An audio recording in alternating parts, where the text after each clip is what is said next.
The morning arrived in Oak Ridge the way it always did, with little ceremony and less fanfare. First light brushed the eastern slopes of the distant Nevada mountains, painting them copper and gold. Sarah Mitchell stood on her front porch, coffee mug, warming her palms, watching as dawn crawled across her 5 acres of hardscrabble land. At 43, Sarah still turned heads. Her dark hair, now threaded with strands of silver at the temples, was pulled back in a practical ponytail. Time had etched fine lines around her green eyes, but they remained sharp, missing nothing. The locals said those eyes had seen more than most. They weren't wrong. The farmhouse behind her had weathered 60 Nevada winters. Its white paint had surrendered in patches to the relentless sun, but the structure remained solid, like Sarah herself. 7 years a widow, she had learned that some things break while others merely weather. She drained the last of her coffee and went inside. The Winchester Model 70 rifle that had belonged to her father hung above the stone fireplace. She didn't hunt anymore, but the rifle remained a reminder of simpler times. Sarah's fingers brushed the worn wooden stock as she passed a ritual she had performed every morning since moving to the farmhouse after Thomas died. Thomas. Even now, 7 years later, his absence felt like a physical thing. Her husband had been everything the small town of Oak Ridge respected: dedicated sheriff's deputy, volunteer firefighter, little league coach. What the town didn't know, what Sarah had learned only after they were married, was the toll his work took on him. The nightmares, the hypervigilance, the way his eyes would sometimes go distant during dinner, like his body was at the table but his mind was back in some dark alley or highway pullout.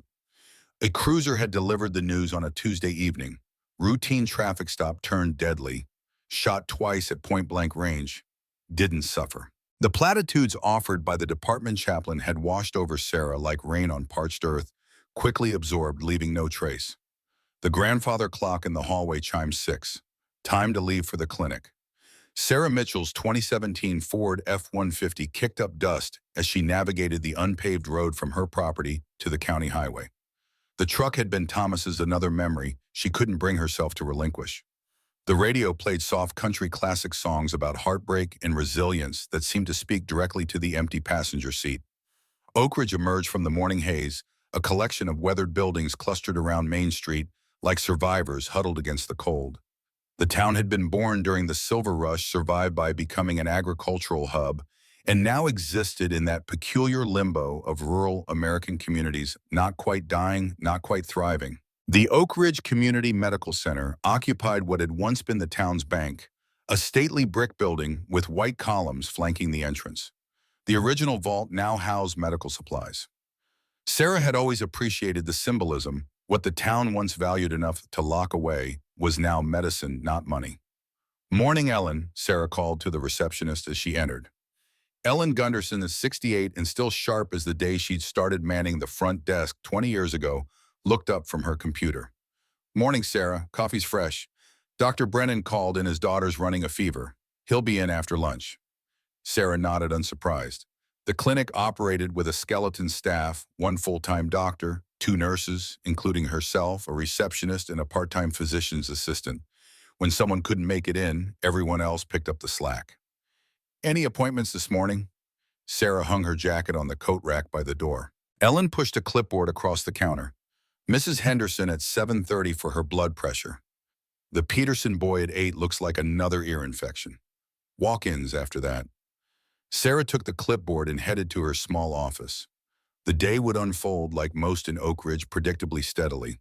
Blood pressure checks for the elderly, vaccinations for children, stitches for the occasional farm accident, referrals to specialists in Carson City or Reno for anything serious.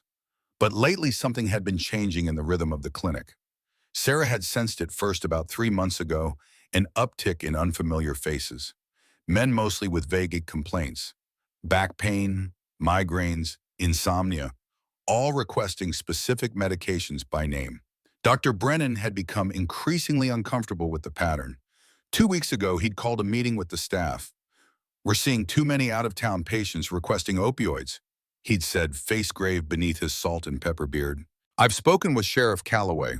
He says there's been similar reports from clinics in Millwood and Pine Grove. Some kind of prescription network forming." Sarah's thoughts were interrupted by a knock on her doorframe. Jim Calloway stood there looking every bit the aging lawman in his tan uniform and white Stetson. Deep lines were carved into his weathered face, his blue eyes clear, despite the 60-plus years behind them. "Got a minute?" he asked, voice gravelly from decades of unfiltered Marlboros. Sarah gestured to the chair across from her desk. "For the sheriff, always." Jim settled his lanky frame into the seat, removing his hat and placing it on his knee. He and Thomas had come up through the academy together, remained friends for 20 years. After Thomas died, Jim had become something between a protective older brother and a surrogate father to Sarah.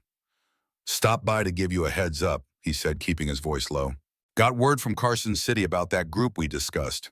They're expanding operations." Sarah felt a familiar tightness in her chest. "Here. Can't say for certain, but there have been sightings. 3 men in a black Suburban with California plates at the Oak Ridge Inn last night. One matches the description of a person of interest in a Carson City investigation."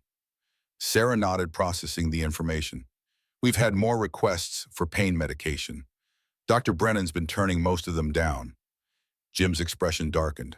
"These people don't take rejection well, Sarah. If they approach you—" "I know the protocol, Jim." Her tone was gentle but firm.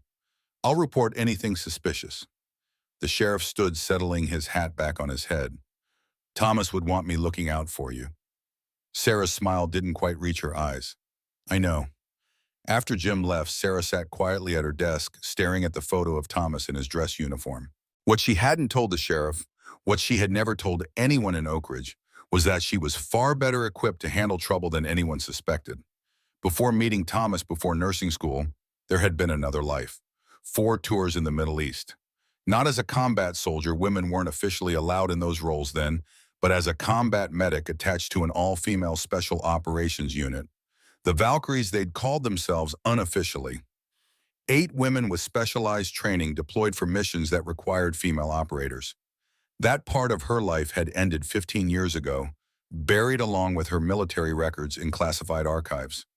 Sarah Mitchell, the quiet, competent nurse of Oak Ridge, Nevada, had once been Staff Sergeant Sarah Mitchell, decorated combat medic with more confirmed kills than most infantry soldiers. Some nights she still woke drenched in sweat, heart pounding from dreams of dust and blood and the rhythmic thump of helicopter rotors. The morning passed quickly. Mrs. Henderson's blood pressure was elevated. Sarah adjusted her medication. The Peterson boy indeed had another ear infection. She prepared a prescription for antibiotics. At 10:30, with no patients waiting, she stepped outside for a breath of fresh air. Main Street was quiet as usual. Hank's Hardware on the corner, the Bluebird Diner across the street, Jensen's Grocery, with its faded awning. Familiar. Safe. Sarah had chosen Oak Ridge precisely because nothing ever happened here. That sense of security shattered at precisely 11:17 a.m. when a black Suburban with California plates pulled into the clinic's small parking lot. Sarah watched from the clinic steps as 3 men emerged from the vehicle. The leader, she immediately identified him as such from his body language, and the deference shown by the others, was tall and lean, perhaps 50, with close-cropped silver hair, and the hard physique of someone who maintained military discipline long after leaving service. The second man was younger, bulkier, with a neck too thick for his collar, and hands that hung at his sides like weapons waiting to be deployed. The third was wiry, nervous, his eyes constantly scanning their surroundings. Something about the leader nagged at Sarah's memory, but she couldn't place him. She stepped back inside, moving to the reception desk.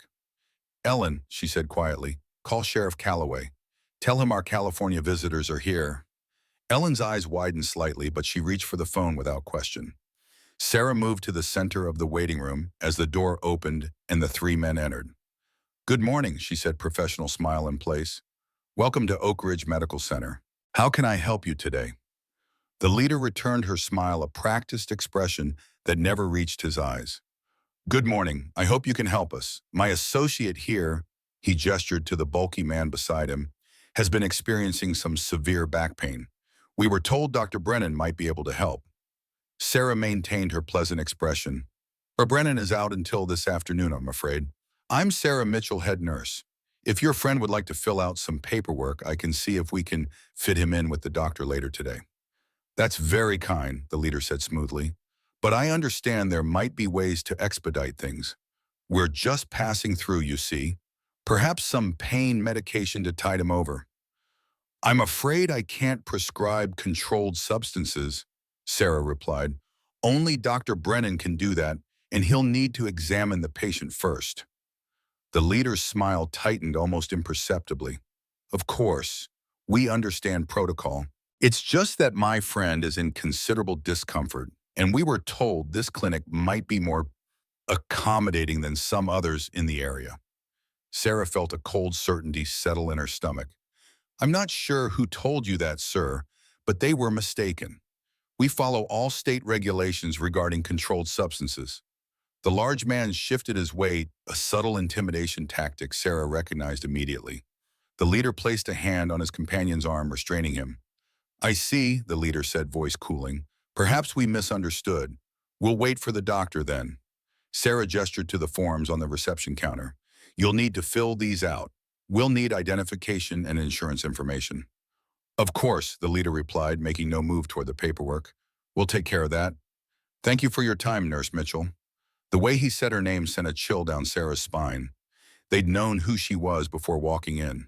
The three men turned and left, climbing back into the Suburban. Ellen's hand trembled slightly as she hung up the phone. Sheriff's on his way. Sarah nodded, watching through the window as the vehicle pulled away. Call Dr. Brennan, tell him what happened. Then call Pine Grove and Millwood clinics and warn them. By the time Sheriff Calloway arrived, the Suburban was long gone. Sarah described the encounter while Jim took notes in his small, precise handwriting. Did you get a name? He asked. Sarah shook her head. They didn't offer, and they left when I asked for ID. Jim's mouth set in a grim line. License plate. California plates. I got a partial KLM and either a 5 or a 6. Good, I'll run it. Jim tucked his notebook away. Sarah, I want you to be careful. These people... I know, Jim. She met his gaze steadily. This isn't my first rodeo. The sheriff studied her for a long moment. No, I suppose it isn't. Thomas mentioned once that you'd served, but he never said where or what you did. Sarah offered a tight smile. That's because I never told him everything. Something in her tone must have convinced the sheriff not to press further. He nodded once, squeezed her shoulder gently, and left. The rest of the day passed without incident. Dr. Brennan arrived, was briefed on the morning's events, and saw his scheduled patients. At 6, Sarah locked up the clinic and walked to her truck. The slashed tires registered first, then the shattered driver's side window. Finally, the note tucked under the windshield wiper. Written on clinic stationery, the message was blunt. Reconsider your position. We'll be back tomorrow for a more productive conversation. Sarah photographed the note with her phone before carefully folding it into an evidence bag from the clinic's supplies. She called Jim, described the vandalism, and promised to drop the note at the station in the morning. I'll send a deputy to take you home, Jim offered. No need, Sarah replied. Ellen can give me a ride. I'll deal with the truck tomorrow. After hanging up, Sarah took a deep breath and assessed her situation with the cold clarity that had kept her alive in combat. The threat was escalating faster than expected. She needed to prepare. Ellen drove her home, clucking with motherly concern about those awful men and insisting Sarah call if she needed anything. Sarah thanked her, promised she would be fine, and waved from the porch as Ellen's sedan disappeared down the dirt road. As soon as she was alone, Sarah moved with purpose. She locked and bolted the door, then drew all the curtains. From the hall closet, she retrieved a small stepladder and positioned it beneath the attic access panel in the ceiling. Standing on the ladder's top step, she pushed the panel aside and pulled down the folding stairs. The attic was clean and organized, unlike most. Plastic bins labeled Christmas, winter clothes, and Thomas's things were stacked neatly against the insulated walls. Sarah moved to the far corner where an old steamer trunk sat beneath a dusty tarp. The trunk's brass lock opened with a key she kept on a chain around her neck. Inside, wrapped in oilcloth, was the evidence of a life Oak Ridge had never seen. A Beretta M9 service pistol, a KA-bar combat knife, a tactical medical kit far more advanced than anything at the clinic, a satellite phone with a single number programmed into it, and photographs. 8 women in desert camouflage, arms around each other's shoulders, standing before a Black Hawk helicopter. Sarah traced her finger over the faces: Rachel Maria, Danny Elizabeth, Jas Kate, and Mel, the Valkyries, her sisters in all but blood. Sarah had maintained contact with only one Rachel Torres, now living under her maiden name in Millwood, 30 miles east. After leaving the military, Rachel had joined the FBI's hostage rescue team before retiring due to a knee injury. If anyone would understand the situation Sarah now faced, it would be Rachel. She picked up the satellite phone and pressed the call button. Rachel answered on the second ring. "Code in," came the familiar voice, terse and professional. "Sierra Mike, July 2007, Sarah replied, using her initials and the date of their last deployment together. "Verified. Go ahead." Sarah outlined the situation succinctly, describing the men, the veiled threats, the vandalized truck. "I know that group," Rachel said when Sarah finished. "They've been on our radar. Started as prescription fraudsters in Southern California, escalated to pressuring, and eventually taking over small rural clinics as distribution points. They're connected to a larger network moving products from Mexico." "Products," Sarah repeated. "Not just pills. Pills, heroin, meth. They use the legitimate prescriptions as cover and launder money through the clinic billing systems. It's sophisticated." Sarah processed this information. How do they typically operate once they identify a target clinic? Intimidation first, property damage threats. If that doesn't work, they escalate to violence, usually against staff family members, rather than the medical personnel themselves. They need the providers functional. "I'm not going to let them establish here, Rachel." There was a pause on the line. "I know that tone, Mitchell. What are you planning?" "Nothing yet, but I wanted you aware of the situation." Another pause. "I'll be there tomorrow. Don't engage until I arrive." "Understood." After ending the call, Sarah returned the phone to the trunk but removed the Beretta, the knife, and the medical kit. She needed to prepare the farmhouse. Over the next 2 hours, Sarah transformed her home into a defensive position. Fishing lines strung with small bells created a rudimentary perimeter alarm around the property. Motion-sensing lights were positioned to eliminate shadows around the house. Furniture was rearranged to provide cover and clear fields of fire. In her bedroom, Sarah opened the gun safe concealed behind a false panel in her closet. Inside was Thomas's service weapon, a Glock 22 and a Mossberg 500 shotgun. She loaded both along with spare magazines for the Beretta. By midnight, her preparations complete, Sarah allowed herself a moment of reflection. The life she had carefully constructed in Oak Ridge was about to change irrevocably. Either she would drive these men away and continue as before, or she would be exposed for what she truly was. Neither outcome ideal. Sarah slept lightly, waking at the smallest sounds. At 5, she rose and made coffee, then dressed in her usual scrubs beneath a light jacket that concealed the Beretta in its shoulder holster. The weight of the weapon, once so familiar, it had seemed an extension of her body, now felt foreign after years without carrying. Rachel called as Sarah was finishing her coffee. "I'm 20 minutes out. Meet me at the diner in town." The Bluebird Diner opened at 6 for the farmers and ranchers who started their days before dawn. Sarah arrived at 6:15 and took a booth in the back with a clear view of the entrance and the parking lot beyond. At 6:22, a woman entered. She was Sarah's age, with auburn hair, cut in a practical bob, wearing jeans, hiking boots, and a flannel shirt beneath a leather jacket. To the casual observer, she looked like any other rural Nevada resident. Sarah knew better. The jacket was specially designed to conceal a sidearm. The boots, while appearing well-worn, were tactical grade with reinforced toes and stability features. The amber-tinted sunglasses hanging from her shirt pocket were ballistic rated.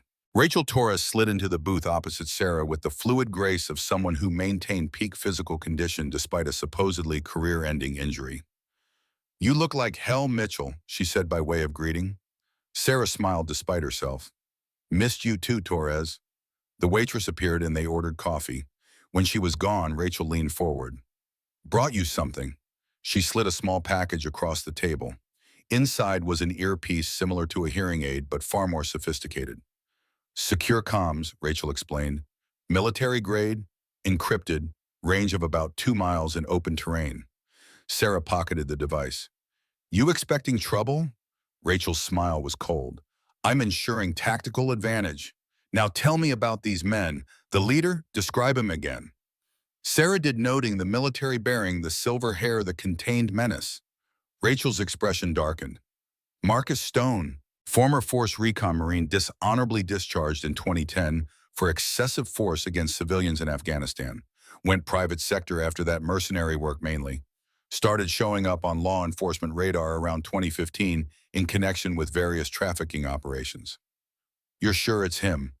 Not positive without visual confirmation, but the description fits. If it is Stone, he's dangerous, well-trained, smart. Sarah absorbed this. Why would someone with his background be running prescription scams in rural Nevada? Seems beneath his skill set. Rachel nodded. That's what bothers me. There's something bigger happening. These small clinics, they're just nodes in a larger network. We're missing the bigger picture. The diner was filling up now, local faces Sarah recognized nodding greeting as they passed. She lowered her voice. What's the play? I've got a room at the Oak Ridge Inn. I'll maintain surveillance on the clinic today. If they show we identify positively, document and report. And if they make a move, Rachel's eyes, the same warm brown that had once watched Sarah's back across 3 war zones, hardened. Then we respond appropriately. They finished their coffee and left separately, Rachel first, then Sarah 5 minutes later. As Sarah walked to the clinic, she'd arranged for her truck to be towed to the garage for new tires and window repair. She considered her position. If the men returned today, it would likely be to threaten rather than negotiate. Dr. Brennan would be present, as would Ellen and Melissa, the part-time nurse. Civilians, all of them. Potential casualties if things escalated. Sarah reached the clinic at 7 and began preparing for the day. She stocked exam rooms, checked inventory, and reviewed patient files. At her desk, she placed the Beretta in the bottom drawer within easy reach. Dr. Brennan arrived at 7:30 looking tired. His daughter's fever had broken, but he'd been up most of the night monitoring her. Sarah briefed him on the expected return of the men and their likely intentions. Should we close the clinic? He asked, running a hand through his thinning hair. That's your call, Sarah replied, but I think it sends the wrong message. We'd be showing them we're afraid that their tactics work. The doctor nodded slowly. You're right. We stay open, but I'm calling Jim to request a deputy present today. Sarah agreed, though she doubted one deputy would make much difference if Marcus Stone and his men decided on violence. The morning passed tensely. Sarah jumped at small sounds, her combat instincts resurfacing after years of dormancy. By noon, there had been no sign of the black Suburban. Perhaps Stone was waiting, building anticipation, letting fear do his work for him. At 12:30, Sarah's earpiece crackled to life. Mitchell, check your phone, sending images. Sarah stepped into the restroom and checked her messages. Rachel had sent photos of 3 men entering the Oak Ridge Inn. One was clearly Marcus Stone. The second was the bulky man from yesterday. The third was new, younger, with the hyper-alert posture of someone either on stimulants or suffering PTSD. A second message followed. 2 more arrived in separate vehicle. Reinforcements. 5 men total, more than Sarah had anticipated. She texted back, plan. Rachel's response was immediate. Maintain position. Will advise. The afternoon crawled by. Sarah saw patients administered vaccinations, cleaned wounds, all while maintaining hypervigilance. At 3, her earpiece activated again. Movement, 2 vehicles leaving the inn, headed your way. Sarah's pulse quickened. Roger that. She moved to Dr. Brennan's office and knocked once before entering.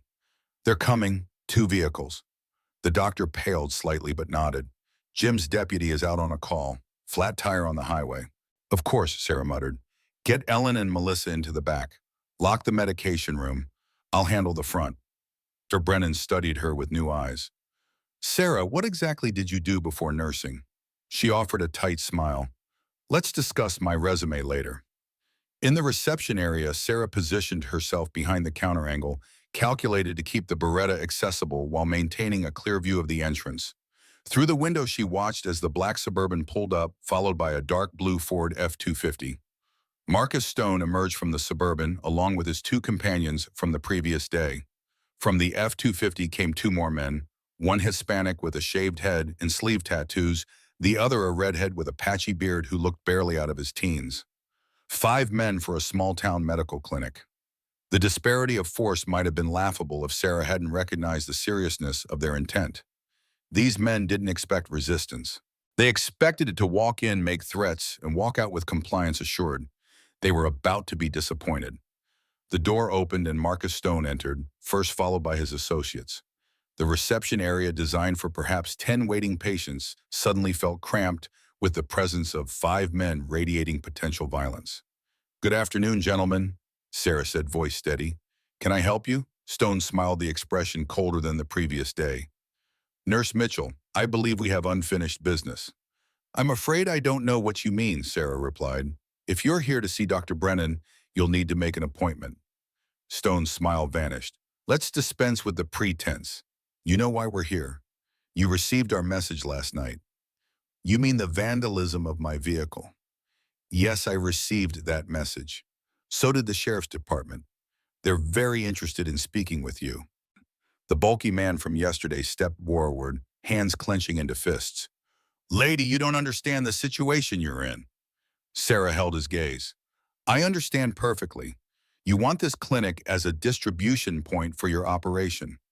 You think because we're small and rural that we'll be easily intimidated. You're mistaken." Stone raised an eyebrow, seemingly reassessing her. "You seem well-informed for a small-town nurse. And you seem overqualified for a prescription scammer, Mr. Stone." The use of his name had the desired effect. Stone's expression hardened. "You've been checking up on me. I'm flattered." "Don't be. Your reputation precedes you." Stone stepped closer to the counter. "Then you know what happens to people who cross me." "I know what happens to people who threaten me," Sarah countered.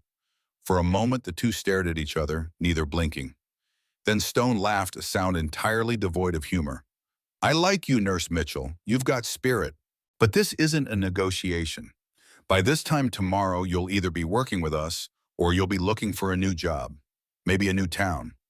Is that what happened in Carson City and Millwood Pine Grove? How many clinics are you controlling now?" "Mr. Stone?" His eyes narrowed. "You really have been busy. I'm impressed. But ultimately, it changes nothing. We'll be back tomorrow for your final answer. Consider carefully what's at stake." Sarah maintained her professional demeanor.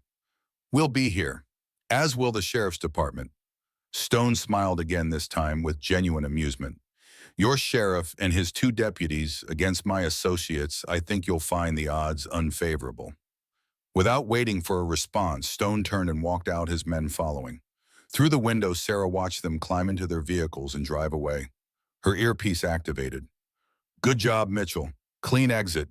No escalation." "Yet," Sarah replied quietly. For the remainder of the afternoon, Sarah went through the motions of her job while her mind calculated scenarios, escape routes, defensive positions. At 5, she gathered Dr. Brennan, Ellen, and Melissa in the break room.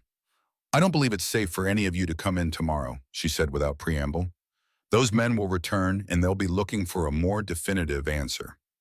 "We can't just close the clinic," DeBrandon protested. "People depend on us." "People depend on you being alive," Sarah countered. "One day closed is better than permanently shut down." Ellen wrung her hands. "Shouldn't we let the sheriff handle this?" Sarah chose her words carefully.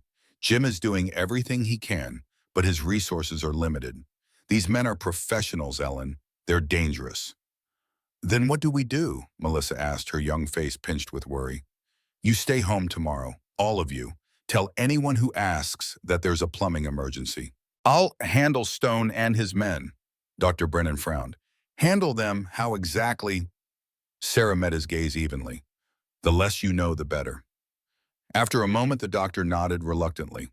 "I trust your judgment, Sarah, but I want you to promise me you'll call for help if things get out of hand." "I promise," Sarah lied smoothly.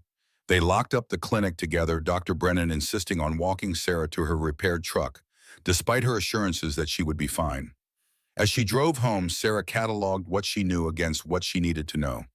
Stone had escalated quickly from request to threat to property damage. His next move would likely be violence, not against her directly, as Rachel had pointed out, but against someone close to her or the clinic. Dr. Brennan and his family would be obvious targets, as would Ellen Baum and Melissa.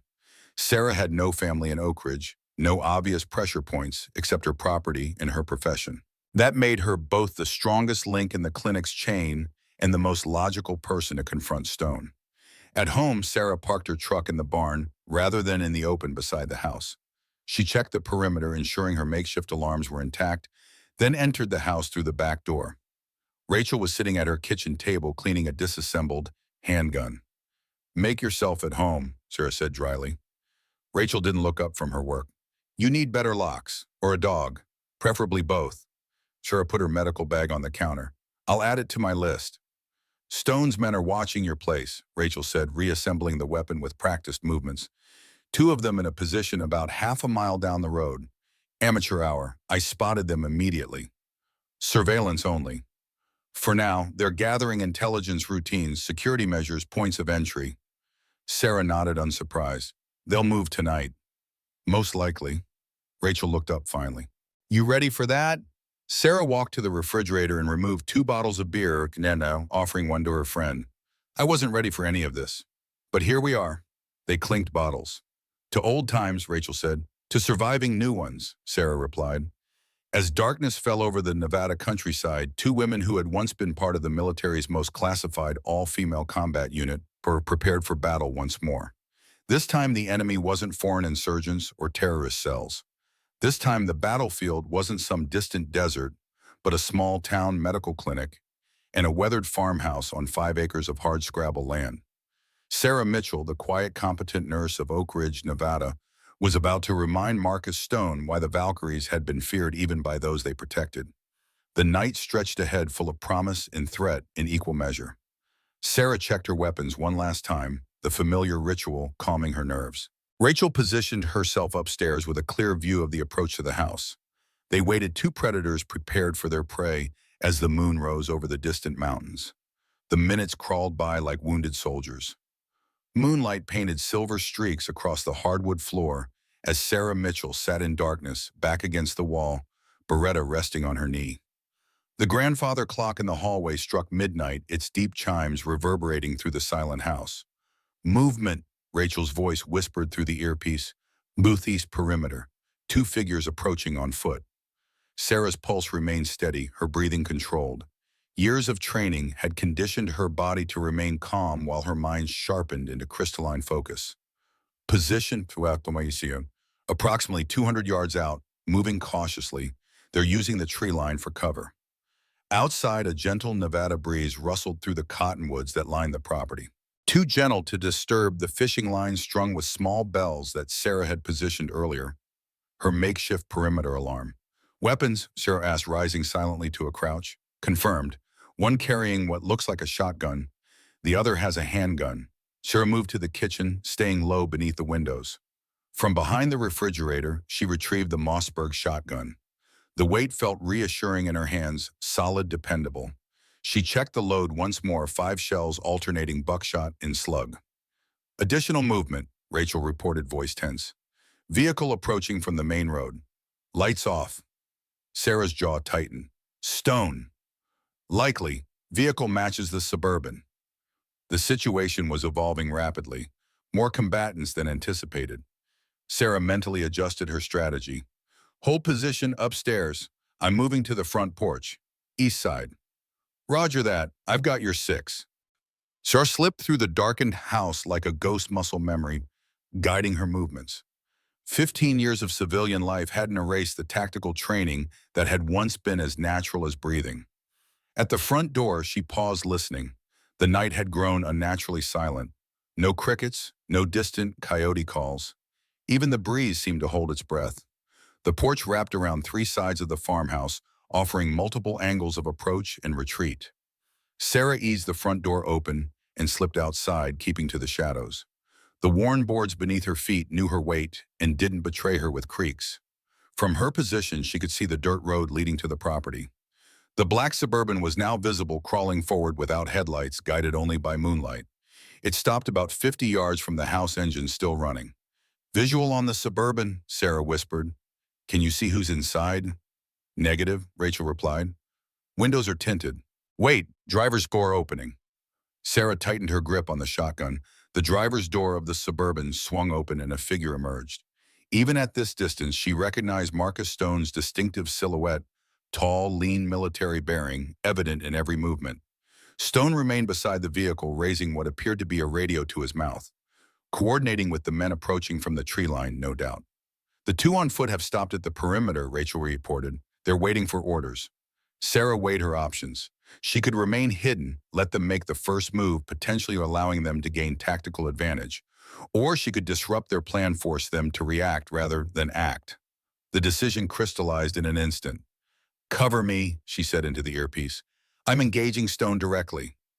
Before Rachel could protest, Sarah stepped off the porch and into the moonlight, shotgun held at low ready. She walked with deliberate, unhurried steps toward the Suburban. Stone spotted her immediately.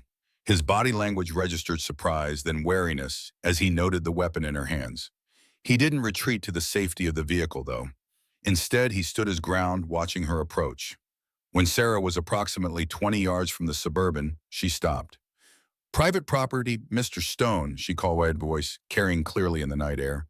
"I don't recall inviting you." Stone's chuckle was audible, even at this distance. "Nurse Mitchell, you continue to surprise me. Most people hide when they see us coming." "I'm not most people, so I'm beginning to realize." Stone took a step forward, hands visible at his sides. "I have to admit this isn't the reception I expected." Sarah kept the shotgun pointed at the ground, but her finger rested lightly beside the trigger guard. "What did you expect, that I'd cower in my bedroom while you vandalized my home? That I'd be intimidated into cooperation?" "Something like that, yes." Stone took another step forward. "It usually works." "Not this time." Sarah remained perfectly still, a statue carved of moonlight and resolve. "Call off your men in the trees, then get back in your vehicle and leave. This is your only warning." Stone's amusement was evident in his voice. "My only warning? That's very generous of you, but I think you misunderstand the situation." He gestured casually toward the tree line. "I have 2 men flanking your position, armed men. I have 3 more with me. The odds aren't in your favor, Nurse Mitchell." "Numbers don't always determine outcomes, Mr. Stone. Quality often trumps quantity." Something in her tone must have registered with Stone. His head tilted slightly, reassessing. "You speak like someone with experience." "I have enough." Stone was silent for a moment, considering. Then he spread his hands in a conciliatory gesture. "Let's be reasonable. I didn't come here to harm you. I came to negotiate. Armed men sneaking through my property at midnight doesn't strike me as negotiation tactics." "Insurance," Stone replied smoothly, in case the conversation became heated. Sarah allowed herself a small, cold smile. "The conversation is already heated, Mr. Stone. Call off your men, now." Stone's demeanor shifted, hardened. "You're either very brave or very foolish. Either way." The sound of breaking glass from the direction of the house interrupted him. Sarah didn't turn to look, a rookie mistake, but kept her eyes fixed on Stone. "Your men just made their first mistake," she said calmly. Through her earpiece, Rachel's voice was taut with controlled aggression. "2 tangos attempting entry through the kitchen window. Want me to engage?" "Negative," Sarah subvocalized. "Maintain overwatch. I'll handle this." Stone was watching her curiously. "Talking to yourself, Nurse Mitchell's stress can do that to people." "Last chance," Sarah said, ignoring his taunt. "Leave now or face the consequences." Stone's laugh held genuine amusement. "Consequences? From one small-town nurse against 5 armed men. I admire your courage, but—" Sarah moved before he could finish the sentence. In one fluid motion, she raised the Mossberg and fired at the Suburban's front tire. The explosion of sound shattered the night as the tire disintegrated in a spray of rubber and metal. Stone dropped to a crouch, reaching for a weapon concealed beneath his jacket. Sarah chambered another round, the sound unmistakable in the sudden silence that followed the shotgun blast. "That was a warning shot," she said, voice dangerously quiet. "The next one won't be." Stone froze, hands still beneath his jacket. His expression had transformed from amusement to cold calculation. "You've just made a serious mistake." "I don't think so." Sarah kept the shotgun trained on him. "Your men are out of position. Your vehicle is disabled, and you're in my sights. I'd say you're the one who's made a mistake." Through her earpiece, Rachel's voice was urgent. "Mitchell, the 2 at the house are moving back toward the tree line." They heard the shot. Sarah didn't acknowledge the information, keeping her focus on Stone. "Tell your men to throw down their weapons and walk out where I can see them." Stone's smile returned, chilling in its confidence. "I don't think I will. You see, Nurse Mitchell, you've revealed your hand too early. One shotgun against multiple opponents. The math doesn't work in your favor. As if to punctuate his point, Sarah heard the distinctive sound of a round being chambered somewhere to her right. One of Stone's men had maneuvered to a flanking position. The situation was deteriorating rapidly. Sarah had hoped to end this confrontation quickly to establish such overwhelming dominance that Stone would retreat. Instead, she'd created a Mexican standoff, Stone in front of her, at least one gunman to her right, and two more potentially circling from the house. Mitchell, Rachel's voice was calm but insistent in her ear. I've got the one on your right, on your signal. Sarah made a split-second decision.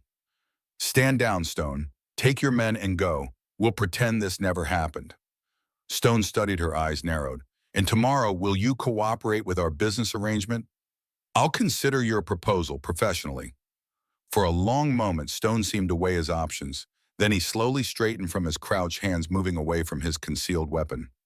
A reasonable response, though I must admit I'm curious about a nurse who keeps a shotgun and knows how to use it. Nevada is still wild country, Sarah replied evenly. A woman alone needs protection. Indeed, Stone nodded thoughtfully. Very well, we'll withdraw for now, but I expect your answer tomorrow by Nurse Mitchell, a favorable answer. Sarah kept the shotgun trained on him as he backed toward the Suburban. You'll have my answer. Stone opened the driver's door and paused. Oh, and Nurse Mitchell, that tire will cost you. Consider it a down payment in our future relationship. He slid into the vehicle and started the engine. The Suburban limped away on its ruined tire, the wheel rim throwing sparks in the darkness as it scraped against the dirt road. Sarah remained motionless until the vehicle disappeared from view. Only then did she lower the shotgun. All tangos withdrawing, Rachel confirmed through the earpiece. Head count 5, moving to vehicles. Sarah released a breath she hadn't realized she was holding. Copy that. She returned to the house, securing the door behind her. Rachel met her at the bottom of the stairs, rifle in hand. That was reckless, Rachel said, no hint of the warmth that had colored their earlier interactions. This was the voice of a combat veteran addressing a subordinate who had violated protocol. Sarah set the shotgun on the kitchen table. It was calculated. You exposed yourself to multiple hostiles with unknown capabilities. That's not calculation, that's hubris. I needed to assess Stone directly, see how he operates under pressure. Rachel's expression was skeptical. And what did you learn from this little exercise? Sarah moved to the refrigerator and retrieved 2 bottles of water, offering one to Rachel. He's confident but cautious, adapts quickly. He won't underestimate me again. Which means he'll come back with more men and a better plan. Probably. Rachel accepted the water bottle but didn't open it. You realize we're outgunned and outmanned, 2 against at least 5, possibly more. These aren't insurgents with minimal training. Stone is ex-military, possibly force recon. His men are professionals. Sarah smiled thinly. Worried Torres. Concerned, Rachel corrected. We need a better strategy than confronting them head on. Agreed. Sarah moved to the window, peering out at the moonlit landscape. That's why we're going to change the battlefield. Meaning, tomorrow we take the fight to them, at the clinic. Rachel's eyebrows rose. The clinic with civilians potentially in the crossfire. No civilians, Sarah explained. I've arranged for the staff to stay home tomorrow. Plumbing emergency officially. The clinic will be empty except for me. And Stone will believe that. He'll be suspicious, but it works in his favor. An empty clinic means no witnesses. He'll see it as an opportunity. Rachel considered this, her tactical mind working through scenarios. You're setting a trap. I'm creating a controlled environment. On my terms, not his. It's still a massive risk. Sarah turned from the window, her expression resolute. Every day these people operate is a risk to the community. You said yourself they're expanding their network. Oak Ridge is just the latest target. If we don't stop them here, they move on to the next small town, the next rural clinic. Rachel was silent for a moment, then nodded slowly. All right, but we do this properly. Full tactical plan, contingencies, extraction routes. Just like old times, Sarah said with a grim smile. Just like old times, Rachel echoed. They spent the next 2 hours developing their strategy, using the kitchen table as a makeshift command center. Rachel had brought satellite images of Oak Ridge highlighting the clinic and surrounding buildings. Sarah contributed detailed floor plans of the medical center, marking entry points, potential cover positions, and lines of sight. By 3 a.m., they had formulated a plan that utilized their limited resources to maximum effect. It wasn't perfect, no plan ever was, but it gave them a fighting chance against superior numbers. Get some rest, Rachel advised as they finished. Tomorrow's going to be intense. Sarah nodded, suddenly aware of the bone-deep fatigue that had been building since Stone's visit to the clinic. She hadn't felt this particular kind of exhaustion since her last deployment, the unique drain of sustained high alert of life or death calculations. "Wake me at 6, she said, moving toward the bedroom. Rachel was already checking her weapons again. "Will do." Sarah closed the bedroom door behind her, but didn't immediately lie down. Instead, she stood at the window looking out at the land that had been her sanctuary for 7 years. The place where she had buried her past and built a new life, board by board, day by day. On the bedside table sat a photograph of Thomas in his deputy's uniform, smiling that crooked smile that had first drawn her to him. Beside it was a smaller frame containing a faded photograph of 8 women in desert camouflage, the Valkyries in their prime. Sarah picked up Thomas's photo, tracing the outline of his face with her fingertip.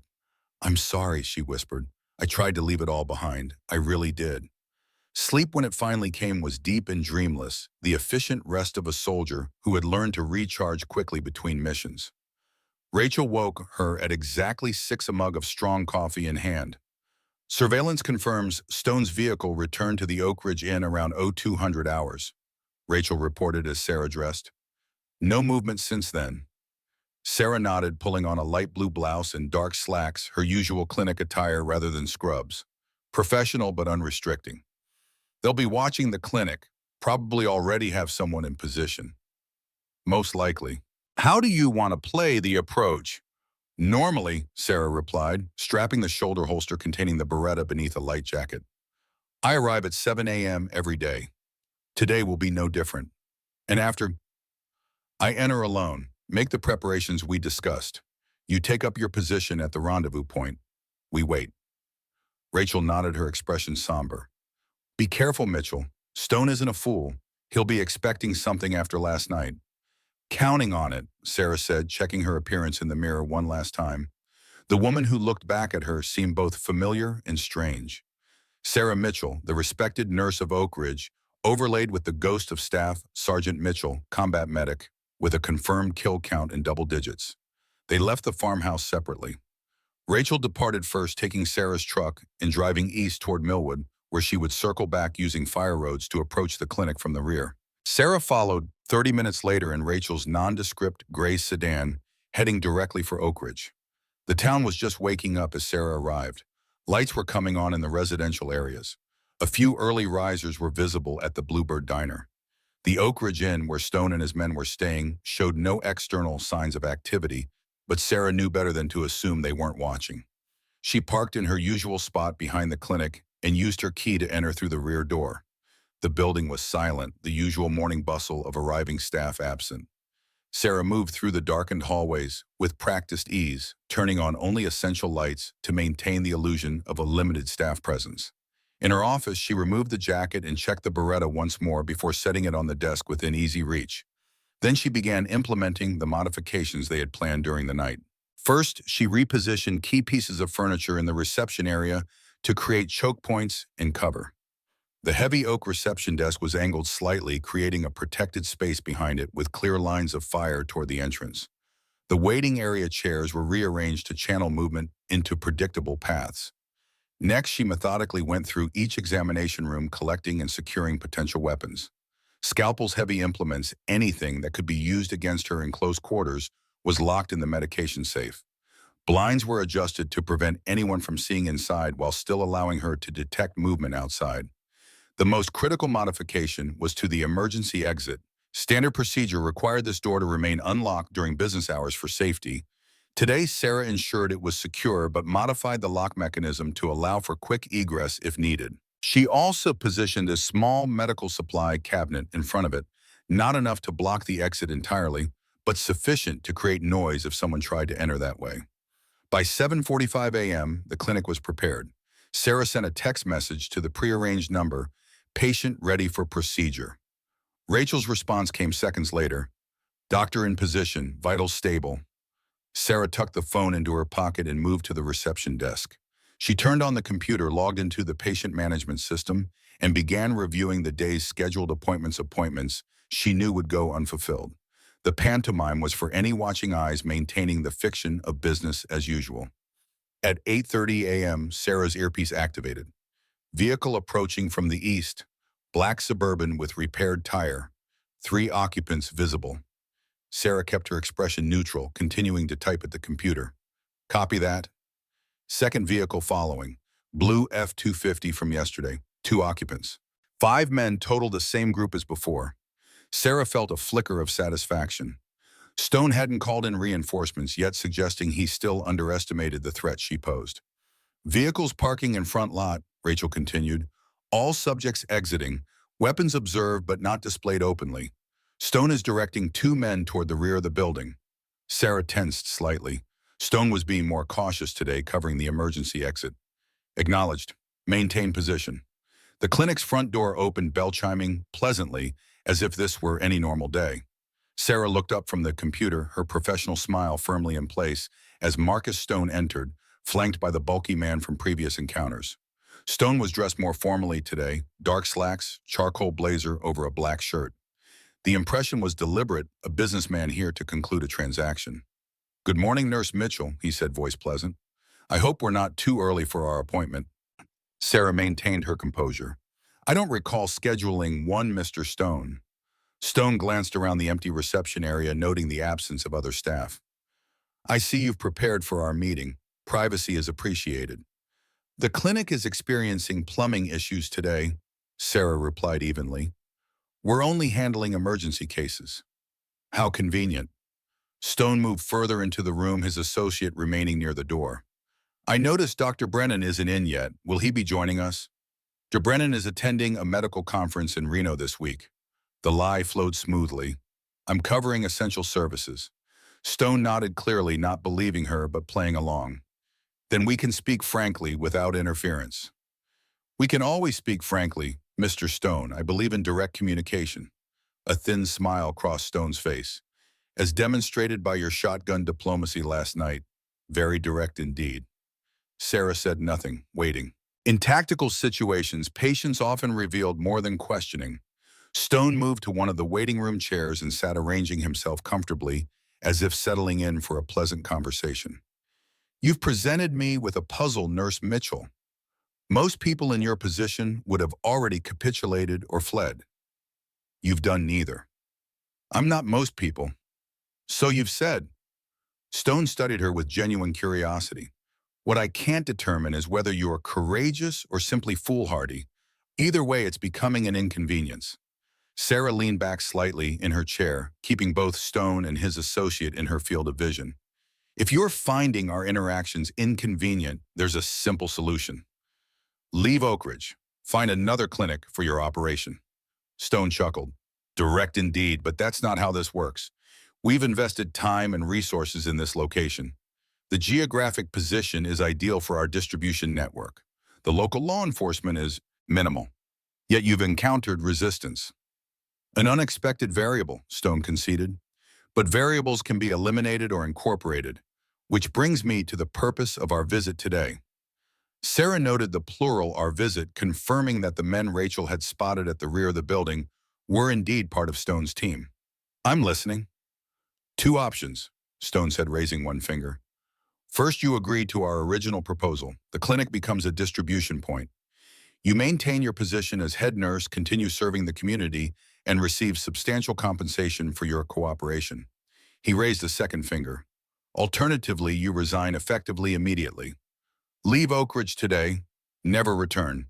We'll ensure a replacement nurse is provided for the clinic's legitimate operations." "And if I choose neither option?" Stone's expression hardened. "There is no third option, Nurse Mitchell.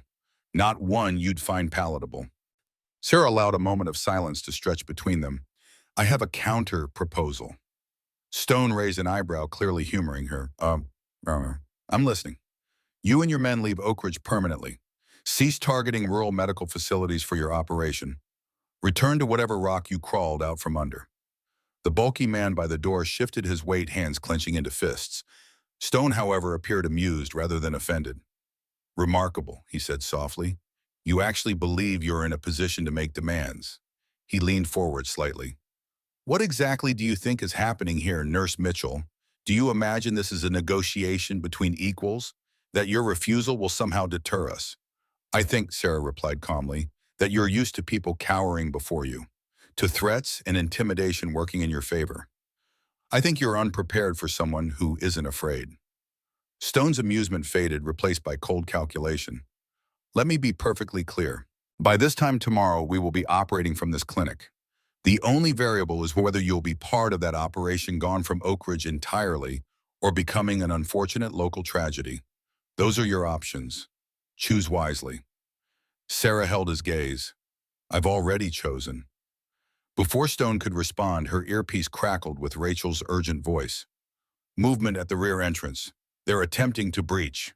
The sound of splintering wood confirmed Rachel's warning. Stone's men were forcing the emergency exit. Sarah had anticipated this possibility. The cabinet positioned in front of the door would slow them momentarily, buying precious seconds. Stone's smile turned predatory as he heard the commotion. "It seems our conversation has reached its conclusion."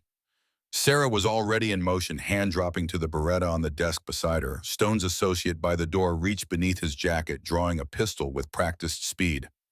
Years of training took over. Sarah grabbed the Beretta and dropped to the floor as the first shot shattered the computer monitor, where her head had been moments before. She rolled behind the angled reception desk, coming up in a firing position, just as Stone's bulky associate fired again, wood splintering above her head. "Mitchell status?" Rachel's voice was tense in her ear. "Engaged," Sarah replied tersely, squeezing off 2 rounds at the doorway, forcing Stone's man to take cover. "Rear entry. 2 tangos armed, 30 seconds out." Stone had moved with impressive speed for a man his age, taking position behind a heavy filing cabinet. "You're outmatched, Nurse Mitchell," he called. "Surrender now and you walk away." Sarah didn't waste breath responding. She had positioned herself with this exact scenario in mind. The reception desk provided cover from the front entrance, while the wall at her back protected her from the approaching threat from the rear. It was a defensible position, but not indefinitely. She needed to change the dynamic. The distinctive sound of the emergency exit being forced open echoed down the hallway. Stone's reinforcements had breached the rear entrance. 5 seconds, Rachel warned. "On your mark." Sarah made a split-second calculation. "Execute." A single rifle shot cracked from outside the building. One of Stone's men at the rear entrance cried out in pain. Rachel, positioned with a clear line of sight to the emergency exit, had just reduced the odds. The distraction was all Sarah needed. She emerged from cover just enough to fire twice at Stone's position, forcing him to duck lower. Then she shifted aim to the associate by the front door, who had edged partially into view. Her third shot caught him in the shoulder, spinning him back against the wall. "Man down," he shouted, clutching his bleeding shoulder. Stone's response was immediate and cold. "Maintain position." The injured man looked disbelieving but complied, keeping his pistol trained on Sarah's position despite his wound. The second man from the rear entry appeared at the hallway entrance, assault rifle raised. Sarah had a split second to register the weapon AR-15 platform tactical modifications before dropping back behind the desk as rounds tore into the wood. "Second tango at the rear is down," Rachel reported. "Not neutralized, but immobilized. Leg wound." "Copy that," Sarah replied, breathing steadily despite the adrenaline flooding her system. "Status of the third from the vehicles. Still outside, taking cover behind the Suburban. Armed pistol. 3 inside, 1 wounded, but still operational. 1 outside. Stone himself position unknown, but presumed armed. The odds were improving, but still not favorable. The assault rifle fire ceased momentarily, either a tactical pause or a magazine change. Sarah used the opportunity to fire twice down the hallway, not aiming to hit, but to maintain pressure on the gunman. "Nurse Mitchell," Stone's voice came from somewhere to her left. He had changed position during the firefight. "This is your final opportunity. Surrender now or my associate will utilize his full capabilities. The collateral damage to your clinic will be extensive." Sarah considered her options. The reception desk wouldn't withstand sustained fire from the AR-15. Moving would expose her to the gunman at the front door. Staying put would eventually result in her position being overrun. Mitchell, Rachel's voice was calm in her ear. I've got a shot on the tango with the rifle. On your signal. Sarah made her decision. Take it. Another crack from Rachel's rifle. The man with the AR-15 staggered into view at the hallway entrance weapon, clattering to the floor as he clutched his chest and collapsed. Tango down, Rachel confirmed. The dynamics shifted instantly. Stone was now effectively alone inside the clinic, his injured associate by the door barely maintaining consciousness due to blood loss, the man outside pinned down by Rachel's overwatch position. It's over, Stone, Sarah called, maintaining her cover position.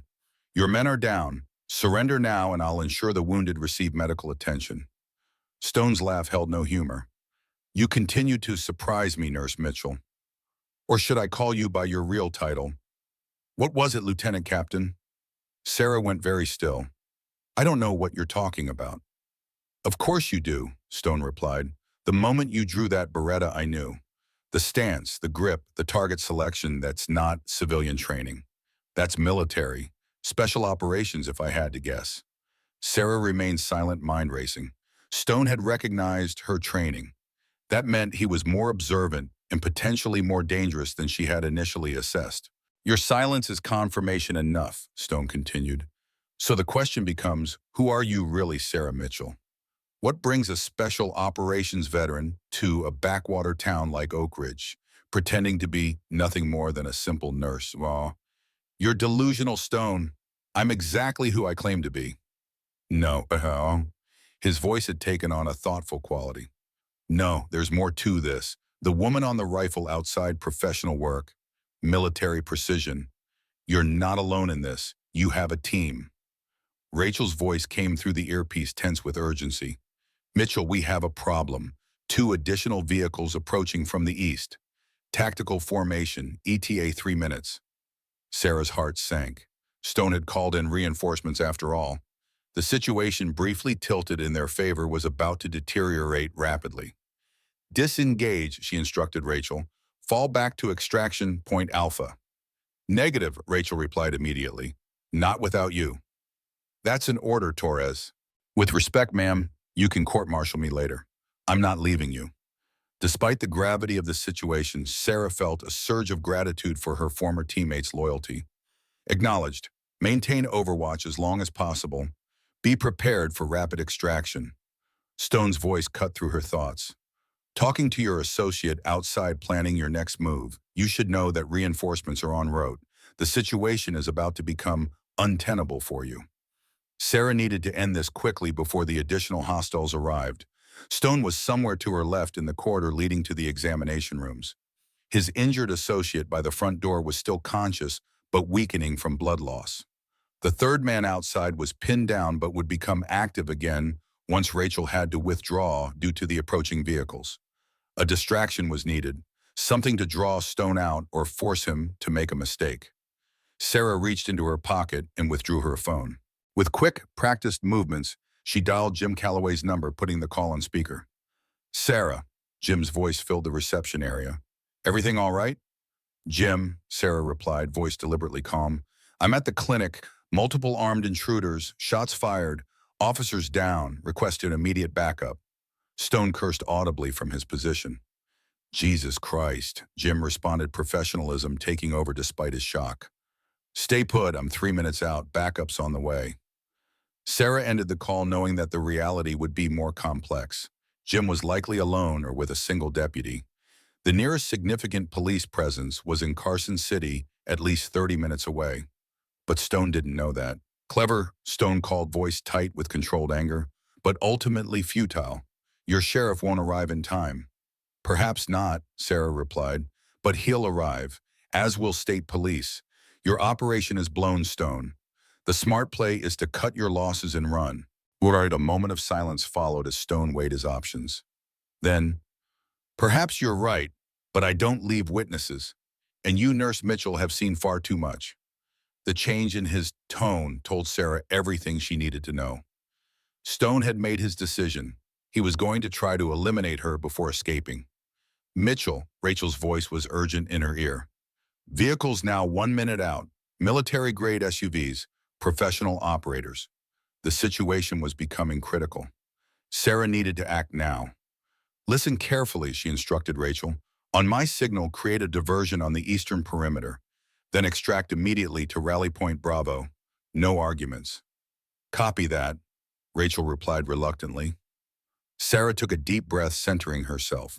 What she was about to attempt was high risk, but the alternatives were worse.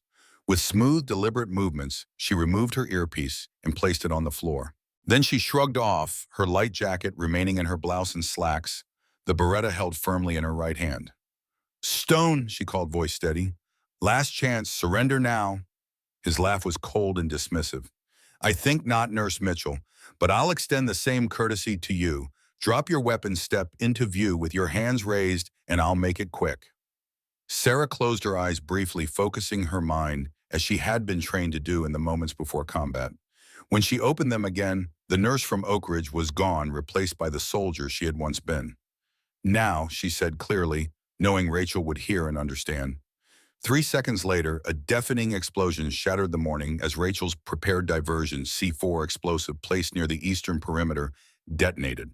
The blast was controlled, designed to create maximum noise and confusion without structural damage. In the moment of disorientation that followed, Sarah moved. She launched herself from behind the reception desk, not toward cover, but directly into the open area of the reception room.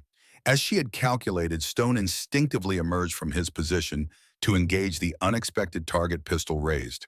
Their eyes met across 15 feet of space. Recognition flashed in Stone's gaze, not just of Sarah as an opponent, but something deeper, more personal. For a fraction of a second, his expression changed from tactical calculation to genuine surprise. That fraction of a second was all Sarah needed. Her first shot caught Stone in the right shoulder, disrupting his aim as he fired. His bullet went wide, shattering a framed medical license on the wall. Sarah's second shot hit center mass, driving him back against the wall. Stone slumped to the floor, pistol falling from his grasp, a look of bewilderment replacing the cold calculation that had dominated his features moments before. Blood blossomed across his charcoal blazer, spreading outward from a point directly over his heart. "You," he gasped, eyes locked on Sarah's face. "I know you." Sarah approached cautiously. Beretta trained on him, maintaining tactical discipline despite his apparent incapacitation. "Drop the backup weapon," she ordered, knowing someone of Stone's background would likely carry a secondary firearm. Remarkably, Stone smiled through his pain. "Not what I meant." He coughed, blood speckling his lips. "Afghanistan, 2007, Kunar Province. The female unit. They called you Valkyries." Sarah went cold inside. Stone shouldn't have known that name. The Valkyries' existence had been classified, their missions scrubbed from official records. "You're delirious," she said flatly. "No such unit existed." Stone's smile widened despite the life visibly draining from him. "I was Force Recon, provided extraction for your team after the ambush at Korangal." His breathing became more labored. "You were different then. Hair shorter, face harder, but the eyes, I remember those eyes." Memory crashed over Sarah like an icy wave. The mission had gone catastrophically wrong. An ambush. 3 of the Valkyries wounded. Extraction nearly impossible until a Marine Force recon unit had appeared, creating a corridor for their helicopter to land. "That was you," she whispered, professional detachment momentarily cracking. Stone nodded weakly. "Ironic. Saved you then, only to die by your hand now." Sarah's mind raced. If Stone had been part of that mission, if he knew about the Valkyries, what else did he know? Who else might know of her past? "The men coming," she said urgently. "Who are they?" Stone coughed again, more blood appearing. "Not mine. Competitors. Cartel affiliated. They've been tracking our operation." The implications were staggering. Stone's organization was just one player in a larger conflict. Taking him down wouldn't end the threat to Oak Ridge, it might even escalate it. "Mitchell," Rachel's voice called from outside. "We need to move now." Sarah made a swift decision. She knelt beside Stone, checking his wound with professional efficiency. The bullet had struck his left lung, missing his heart. Fatal without immediate medical intervention, but not instantly so. "Why?" she asked, voice low and intense. "Why target these small clinics? This goes beyond prescription fraud. What's the real operation?" Stone's eyes were beginning to glaze, but he seemed determined to speak. Money laundering, the clinics, perfect cover, rural locations, cash businesses, minimal oversight. He gripped her wrist with surprising strength. The cartels, moving in, taking over the networks we built. You've stepped into something bigger than you realize. Pieces clicked into place in Sarah's mind. The prescription fraud had never been the primary objective.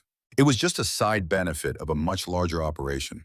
A sophisticated money laundering network disguised as medical billing with rural clinics as the perfect vehicles due to their isolation and limited regulatory oversight. Rachel appeared at the shattered rear entrance, rifle in hand.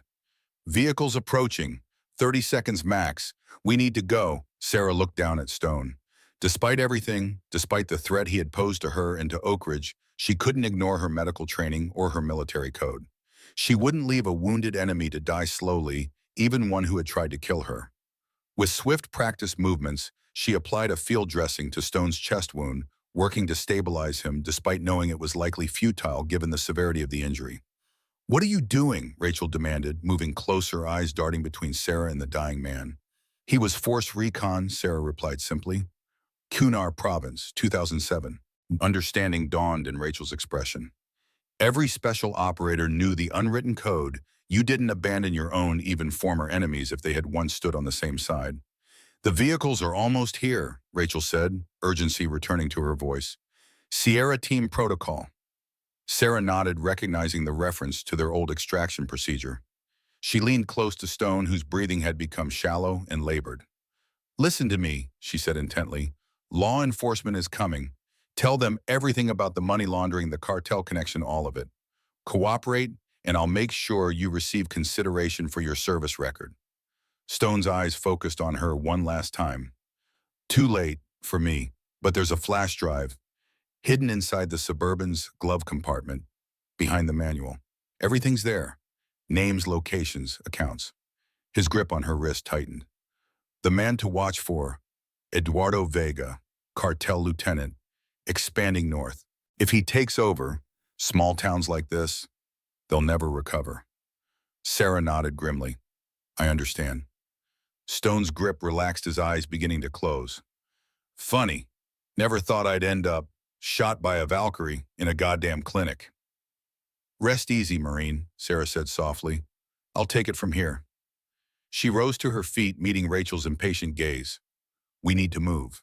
Now." Together they moved swiftly through the shattered emergency exit and into the small, wooded area behind the clinic. Rachel led the way, following a predetermined extraction route that would take them to a secondary vehicle hidden a quarter-mile away. As they ran, Sarah could hear the approaching vehicles. The screech of tires, the slam of car doors shouted commands in Spanish. The cartel Stone had warned about was arriving, unaware that their competitor was already neutralized. "What about the flash drive?" Rachel asked as they moved through the trees. "We'll circle back," Sarah replied, "after we ensure these new players don't have eyes on the Suburban." They reached Rachel's backup vehicle, an older model Jeep Cherokee with mud-splattered plates, and climbed in. As Rachel started the engine, Sarah looked back toward the clinic, now partially visible through the trees. Men in tactical gear were entering the building, weapons raised. More were surrounding the perimeter, establishing control of the area with military precision. This was no ordinary criminal organization. These were trained operators with clear tactical objectives. "We need to call this in," Sarah said, as Rachel maneuvered the Jeep onto a seldom-used fire road. "Jim needs to know what he's walking into." "Already done," Rachel replied. "Use the emergency channel.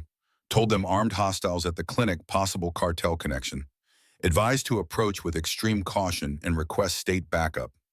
Sarah nodded, mind already shifting to their next moves. The situation had evolved far beyond a local threat to her clinic. Stone's revelation about the money laundering network and the cartel's northern expansion placed this firmly in federal jurisdiction. "We need to recover that flash drive," she said, "and then we need to contact your former employers at the FBI." Rachel glanced at her sharply. "You're talking about bringing in the Bureau officially. That means explaining our involvement." "I know. Your cover here in Oak Ridge, it'll be blown. Everything you've built over the past 7 years." Sarah looked out the window at the Nevada landscape passing by. The life she had carefully constructed was indeed over. Nurse Sarah Mitchell of Oak Ridge would cease to exist once federal agents began their investigation. Some things are more important than cover identities, she said quietly.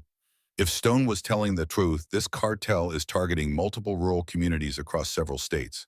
That flash drive could be the key to shutting down their entire operation. Rachel was silent for a moment, then nodded. All right, we do this by the book. Recover the intelligence, contact the Bureau, provide full statements. And then, Sarah asked, suddenly uncertain about what came next. For 7 years, Oak Ridge had been her home, her sanctuary.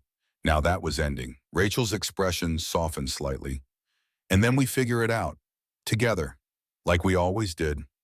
As the Jeep bounced along the fire road, taking them away from the conflict, but inevitably circling back toward it, Sarah Mitchell, nurse widow, former special operator, faced the reality that her peaceful life in Oak Ridge was over.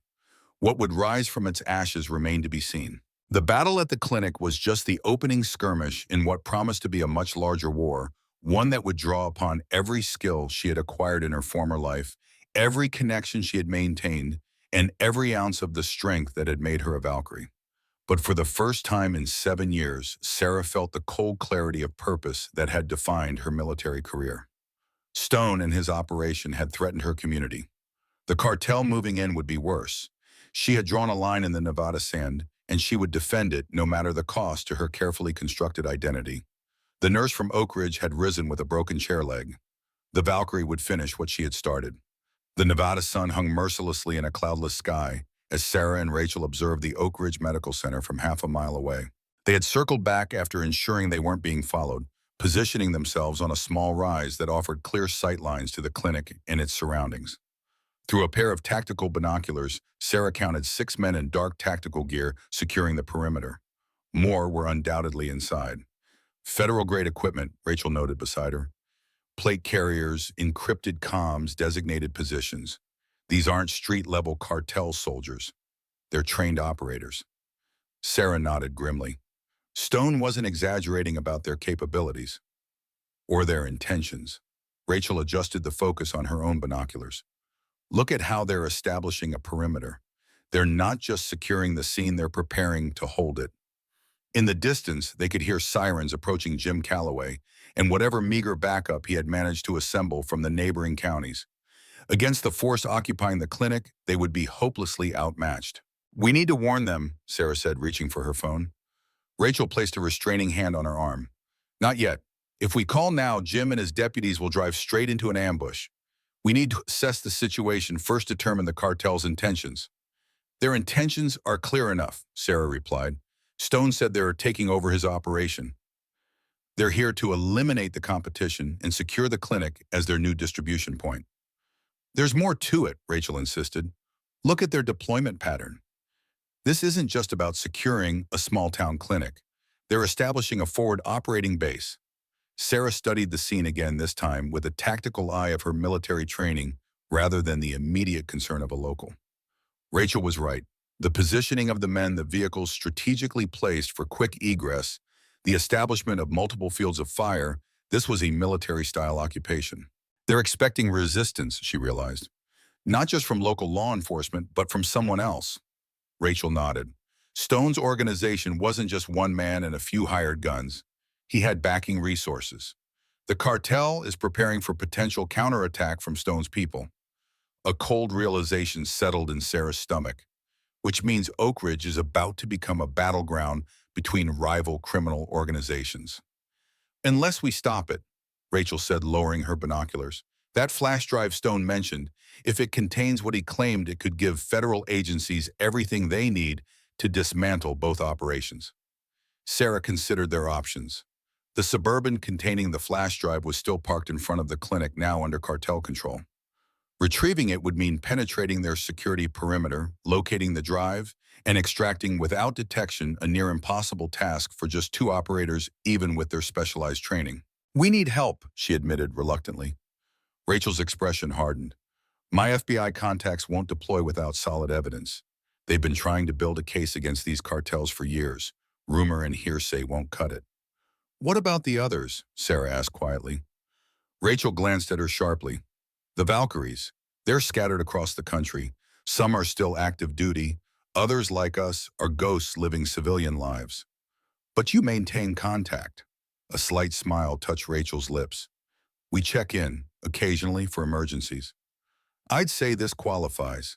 Sarah gestured toward the occupied clinic. Small town about to become collateral damage in a cartel war. Potential to expose a multi-state money laundering operation.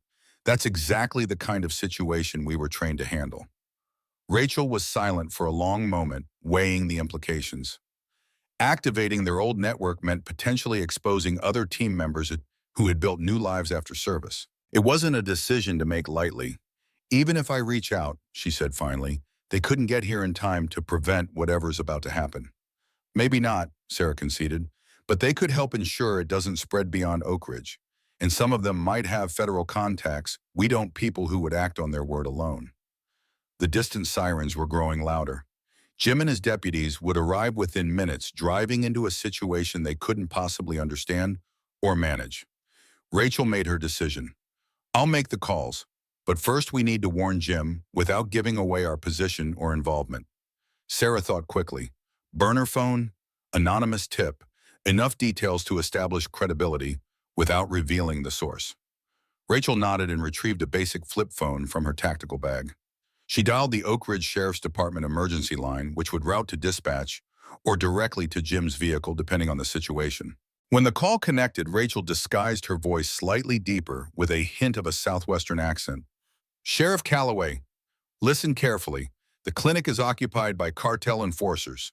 Heavily armed military training. At least 6 visible more inside. They have already engaged in firefight with previous occupants. Multiple casualties. Do not approach without significant backup. She paused, listening to Jim's response, then continued. My source, let's just say I'm a concerned third party with expertise in these matters. These aren't local criminals, Sheriff. They're part of the Sinaloa splinter group moving north under Eduardo Vega. Contact Nevada State Police and request federal assistance immediately. This is beyond local jurisdiction. After a moment more, Rachel ended the call. He's skeptical, but taking it seriously. He's holding position a quarter-mile out and calling for state police support. Good, Sarah said, relief evident in her voice. That buys us time. Time for what exactly? Rachel asked, though her expression suggested she already knew the answer. To retrieve that flash drive. Sarah's gaze was fixed on the black Suburban, still visible in the clinic's parking lot. It's our only leverage. Rachel sighed. I was afraid you'd say that. 2 operators against a small army of cartel enforcers for a drive that might not even exist. The odds aren't favorable. When have they ever been? Sarah countered with a grim smile. Besides, we have advantages they don't know about, such as knowledge of the terrain. I've lived in Oak Ridge for 7 years. I know every approach to that clinic, every potential blind spot in their perimeter. Rachel studied the deployment again. They're focused on the main access points, front entrance, emergency exit roof. But they're light on the western perimeter, probably assuming the open ground there provides natural security through visibility. Sarah nodded. There's a drainage culvert that runs beneath that section of the property. Installed 3 years ago after a particularly wet spring flooded the clinic basement. The access point is hidden behind Hank's Hardware, 200 yards west. Size, 36 inches in diameter. Tight but navigable. Rachel raised an eyebrow. You've considered this route before. I've considered every potential approach and escape route since the day I moved to Oak Ridge, Sarah replied matter-of-factly. Old habits. Once we're inside the perimeter, then what the Suburban is still in plain view of multiple hostiles. Sarah thought for a moment. We need a diversion, something significant enough to draw their attention without endangering civilians. Rachel reached into her tactical bag and removed a small package wrapped in oilcloth. I might have just the thing. Brought it as a precaution after our encounter with Stone last night. She unwrapped the package to reveal 3 small cylindrical devices with remote detonators. Low-yield charges, more noise than damage. Plant them on the eastern perimeter, remote detonate from inside the culvert, and we'll have approximately 90 seconds of chaos to work with. Sarah nodded approvingly. Seems you've maintained more than just contact with our old unit. A smile ghosted across Rachel's face. Some equipment is too useful to surrender even in retirement. They spent the next 20 minutes planning their approach, identifying optimal placement for the charges, and establishing fallback positions in case the operation went sideways. As they worked, Rachel used the burner phone to send encoded text messages to three former teammates, short cryptic communications that would activate long-dormant protocols. Responses from Danny and Jazz, she reported after checking the phone. They're initiating contact with their federal connections. Elizabeth is in Europe offline for now. Sarah acknowledged this with a nod, mentally adjusting their support expectations. Even two additional team members leveraging their contacts could significantly improve their odds of containing the situation once the flash drive was secured. It's time, she said, checking her watch. State police reinforcements would arrive within 30 minutes. Their window of opportunity was narrow and closing rapidly. They moved from their observation position, circling wide to approach Oak Ridge from the west. The town was eerily quiet, the usual midday activity absent. Word of trouble at the clinic had spread, sending residents into their homes with doors locked and curtains drawn. The Nevada instinct for self-preservation ran deep. Hank's Hardware sat on the western edge of the small commercial district, a cinder block building with faded red trim and a hand-painted sign that had weathered 30 years of desert sun.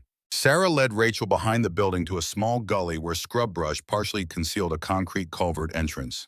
Tight fit, Rachel observed, eyeing the opening dubiously. It gets better after the first 15 feet, Sarah assured her. The main line is nearly 4 feet in diameter.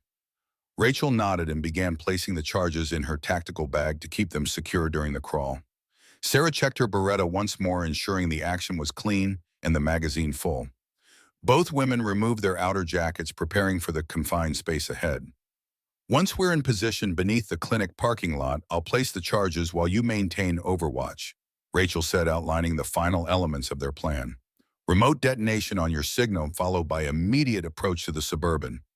90 seconds maximum for retrieval, then immediate withdrawal via the same route. Sarah nodded her agreement. If we get separated, rally point is the abandoned Peterson barn, 2 miles north of my property. Rachel held Sarah's gaze for a moment. Just like Kandahar in '06. Let's hope this goes better than that operation did, Sarah replied dryly. Rachel's smile was tight but genuine. At least this time we're not extracting a double agent with half the Taliban on our heels. Small mercies. With that, they entered the culvert, Sarah leading the way. The concrete tunnel was dry this time of year, though the musty scent of previous water flow lingered. Spiderwebs brushed against their faces as they crawled forward on elbows and knees, moving as silently as possible, despite the occasional echo of movement against the concrete walls. As Sarah had predicted, the tunnel widened after the first 15 feet, allowing them to move in a crouched position rather than crawling. They navigated by the dim light, filtering through storm drains and maintenance access points, their progress slow but steady. After approximately 200 yards, Sarah halted beneath a drain grate that allowed a view of the clinic parking lot. They had reached their destination directly opposite the Suburban across an expanse of open asphalt. From this vantage point, they could see 3 cartel enforcers patrolling the perimeter, their movements precise and coordinated. Rachel tapped Sarah's shoulder and pointed to a maintenance access hatch in the culvert ceiling, 20 feet back from their current position. Sarah nodded, understanding. The hatch would allow Rachel to exit the culvert and place the explosive charges while remaining hidden from the cartel lookouts. They backtracked to the access hatch. Rachel removed the charges from her bag and prepared them for placement while Sarah kept watch through the narrow gaps in the hatch cover.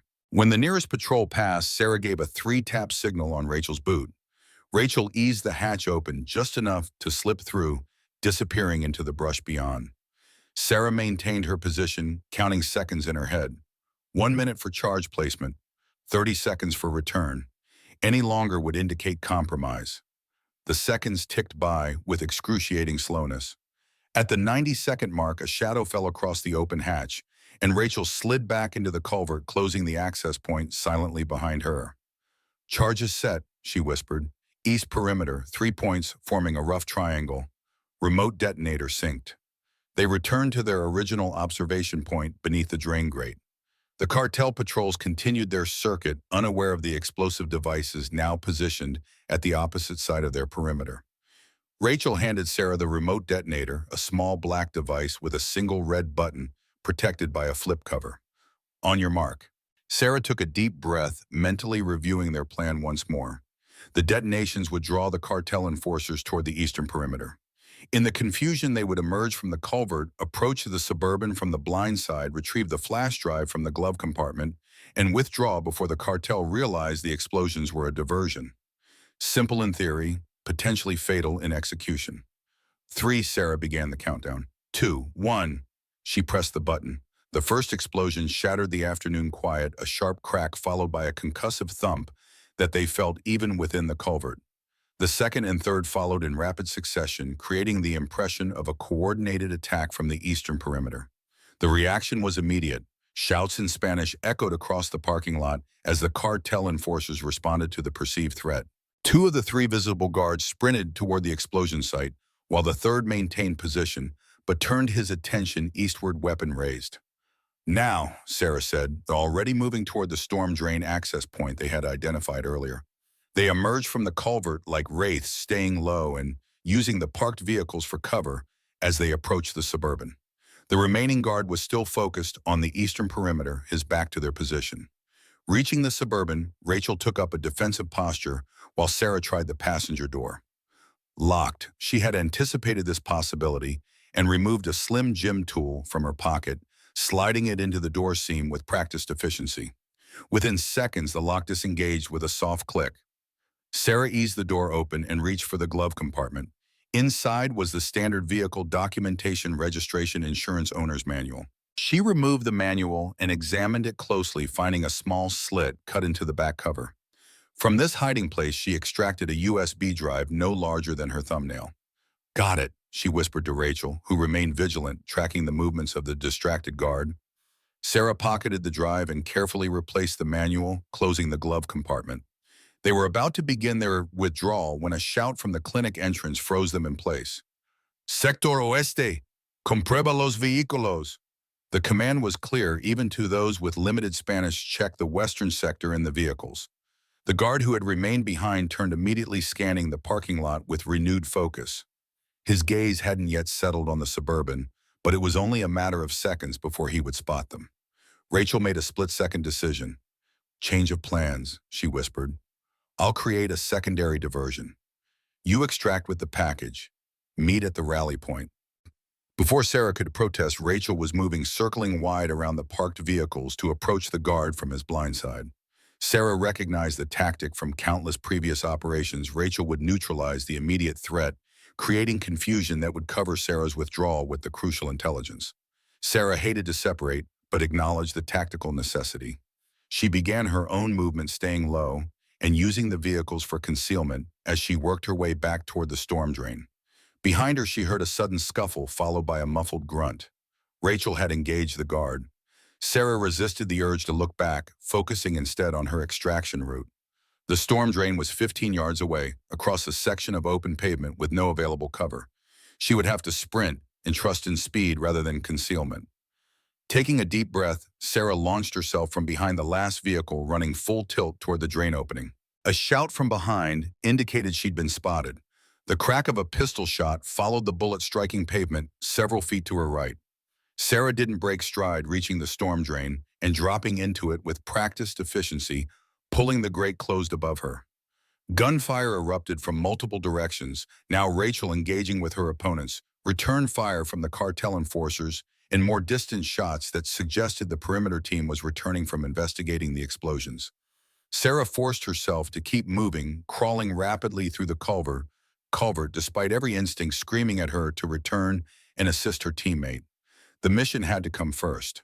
The flash drive contained intelligence that could potentially save not just Rachel, but the entire town of Oak Ridge. Strategic withdrawal was the only logical choice. As she reached the wider section of the culvert, Sarah heard the distinctive sound of a vehicle engine roaring to life, followed by squealing tires. Someone was leaving the scene at high speed, whether friend or foe she couldn't determine. The gunfire continued, but seemed to be moving away from the clinic, suggesting a mobile engagement. Sarah increased her pace, ignoring the scrapes and bruises accumulating as she navigated the concrete tunnel with more speed than caution. Emerging finally at the culvert entrance behind Hank's Hardware, Sarah paused only long enough to ensure no immediate threats were visible Before continuing her withdrawal, moving from cover to cover through the western edge of town, the Peterson barn came into view after 20 minutes of careful movement through scrubland and dry creek beds. The abandoned structure had stood empty for nearly a decade after Old Man Peterson died, and his children sold off the surrounding farmland while leaving the dilapidated barn to the elements. Sarah approached cautiously, weapon drawn. The barn's weathered wood and rusted metal roof offered limited protection, but its isolated position provided excellent visibility of potential approach routes. She circled the structure once, confirming no signs of recent activity, before slipping inside through a gap in the wallboards. The interior was dim dust motes dancing in the shafts of sunlight that penetrated through holes in the roof. Old farm equipment sat abandoned beneath layers of dust and cobwebs. Sarah positioned herself near the rear wall where a small opening provided a view of the path from town while concealing her from casual observation. Now came the hardest part of any operation: waiting. Rachel would either make the rendezvous or she wouldn't. There was nothing Sarah could do to influence that outcome without potentially compromising both the mission and her teammates' extraction efforts. She removed the USB drive from her pocket and examined it. The tiny device showed no external markings, no indications of its potentially explosive contents.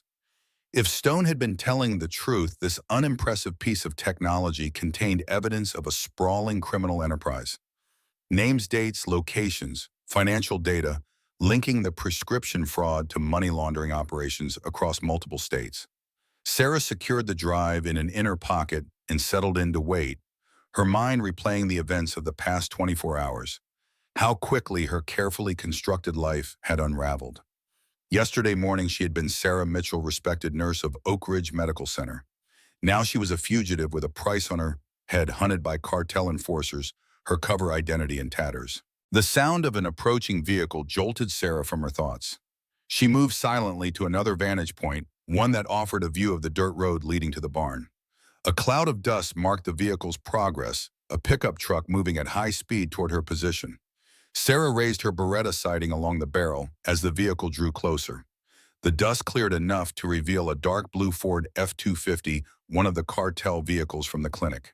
Her finger tightened on the trigger, prepared to engage if necessary. The truck skidded to a halt 50 yards from the barn. The driver's door opened, and Rachel emerged, moving with a slight limp but otherwise appearing unharmed. Sarah lowered her weapon, relief washing through her, but maintained her cautious position until Rachel approached the barn and gave their old recognition signal. 3 short whistles followed by 1 long. Sarah responded with the countersign, a single whistle followed by 2 short ones, and moved to the barn entrance to cover Rachel's approach. "Cutting it close, Torres," she said as Rachel slipped inside. Rachel's grin was fierce despite the blood trickling from a cut above her left eyebrow. "Had to borrow transportation. Previous owners were reluctant to part with it." "Status?" Sarah asked, already examining Rachel's injuries with a medical eye. "Superficial wounds only. 2 tangos neutralized during extraction. Remaining hostiles in pursuit, but I implemented countermeasures. They're currently following False Trail heading east toward Millwood." Sarah nodded approval. "The package is secure. How long before they regroup and expand their search perimeter?" 2 hours, maybe 3. Rachel winced as she lowered herself to sit on an overturned feed bucket. "They're calling in reinforcements from Carson City. This is escalating beyond our initial assessment. Then we need to move quickly."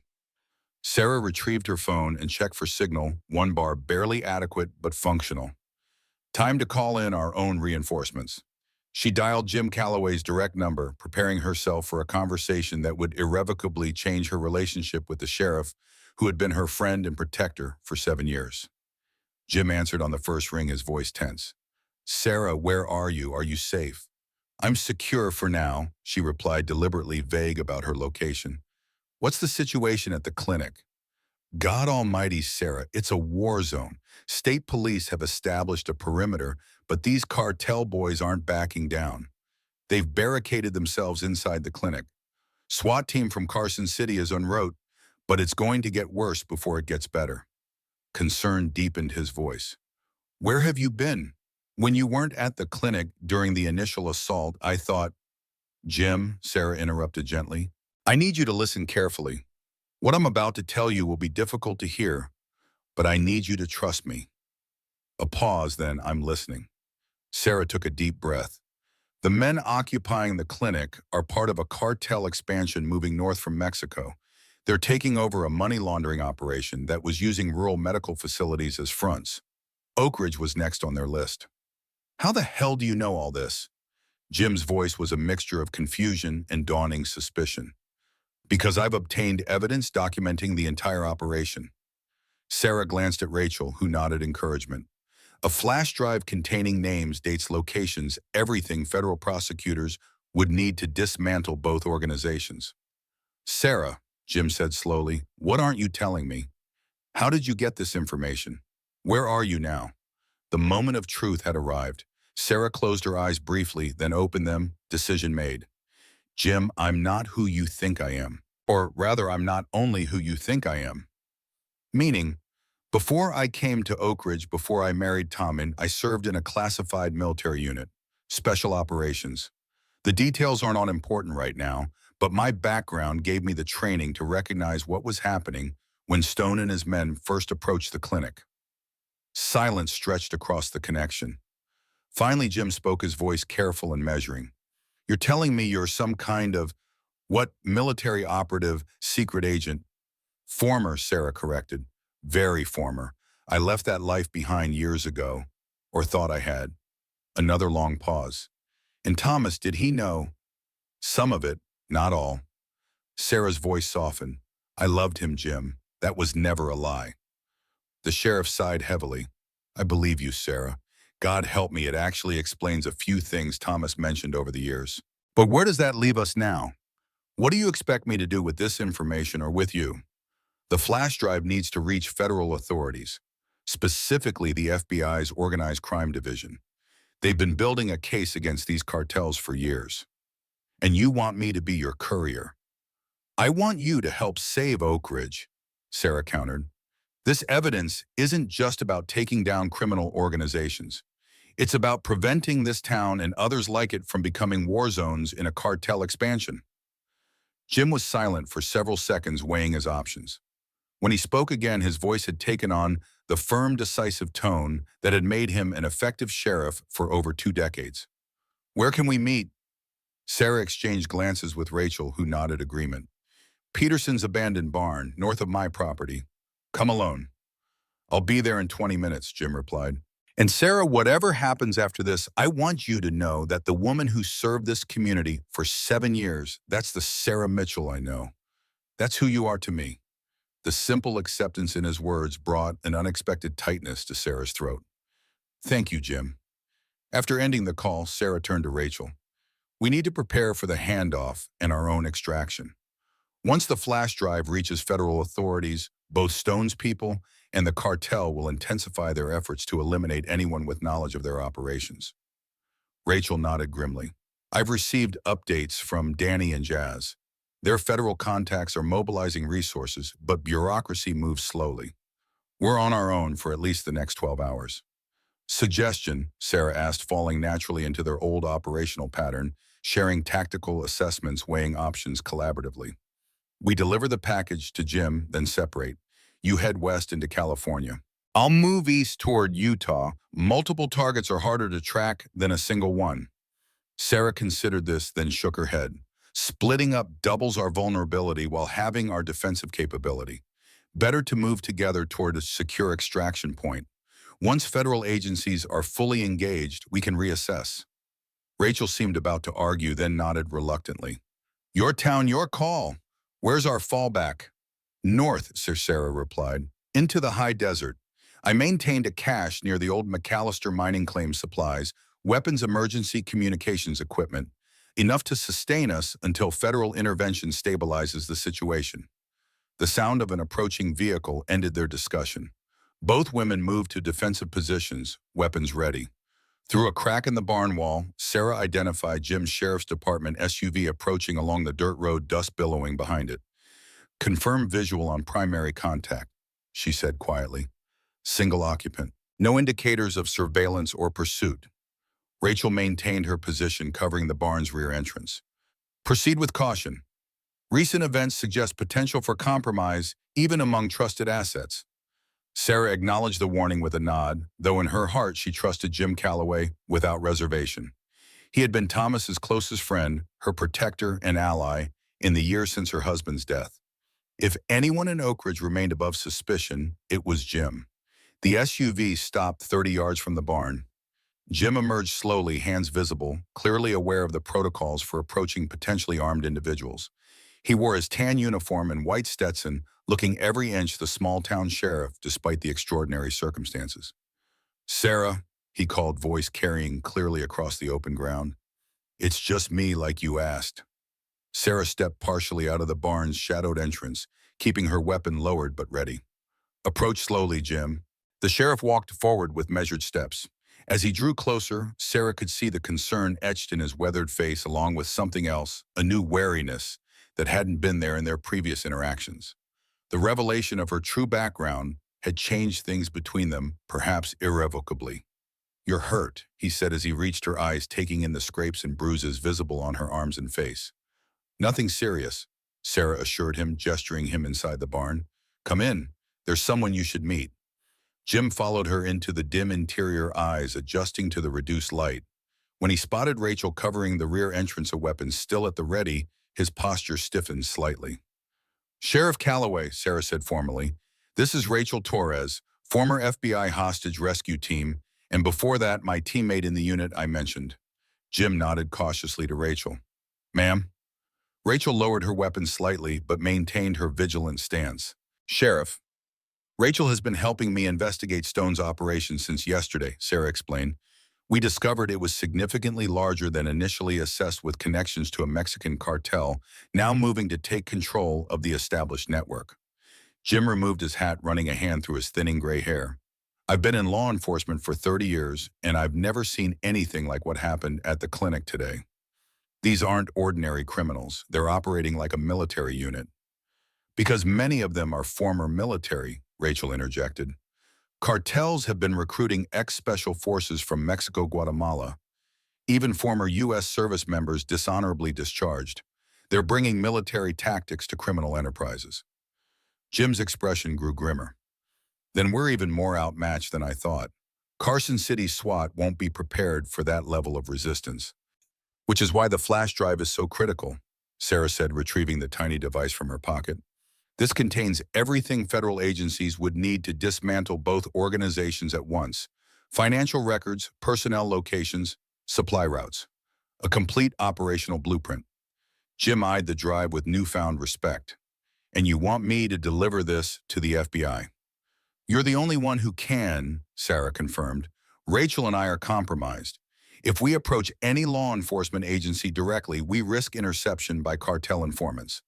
They have people everywhere, including inside police departments." The sheriff's jaw tightened at the implication, but he didn't dispute it. After 3 decades in law enforcement, he harbored no illusions about the reach of corruption.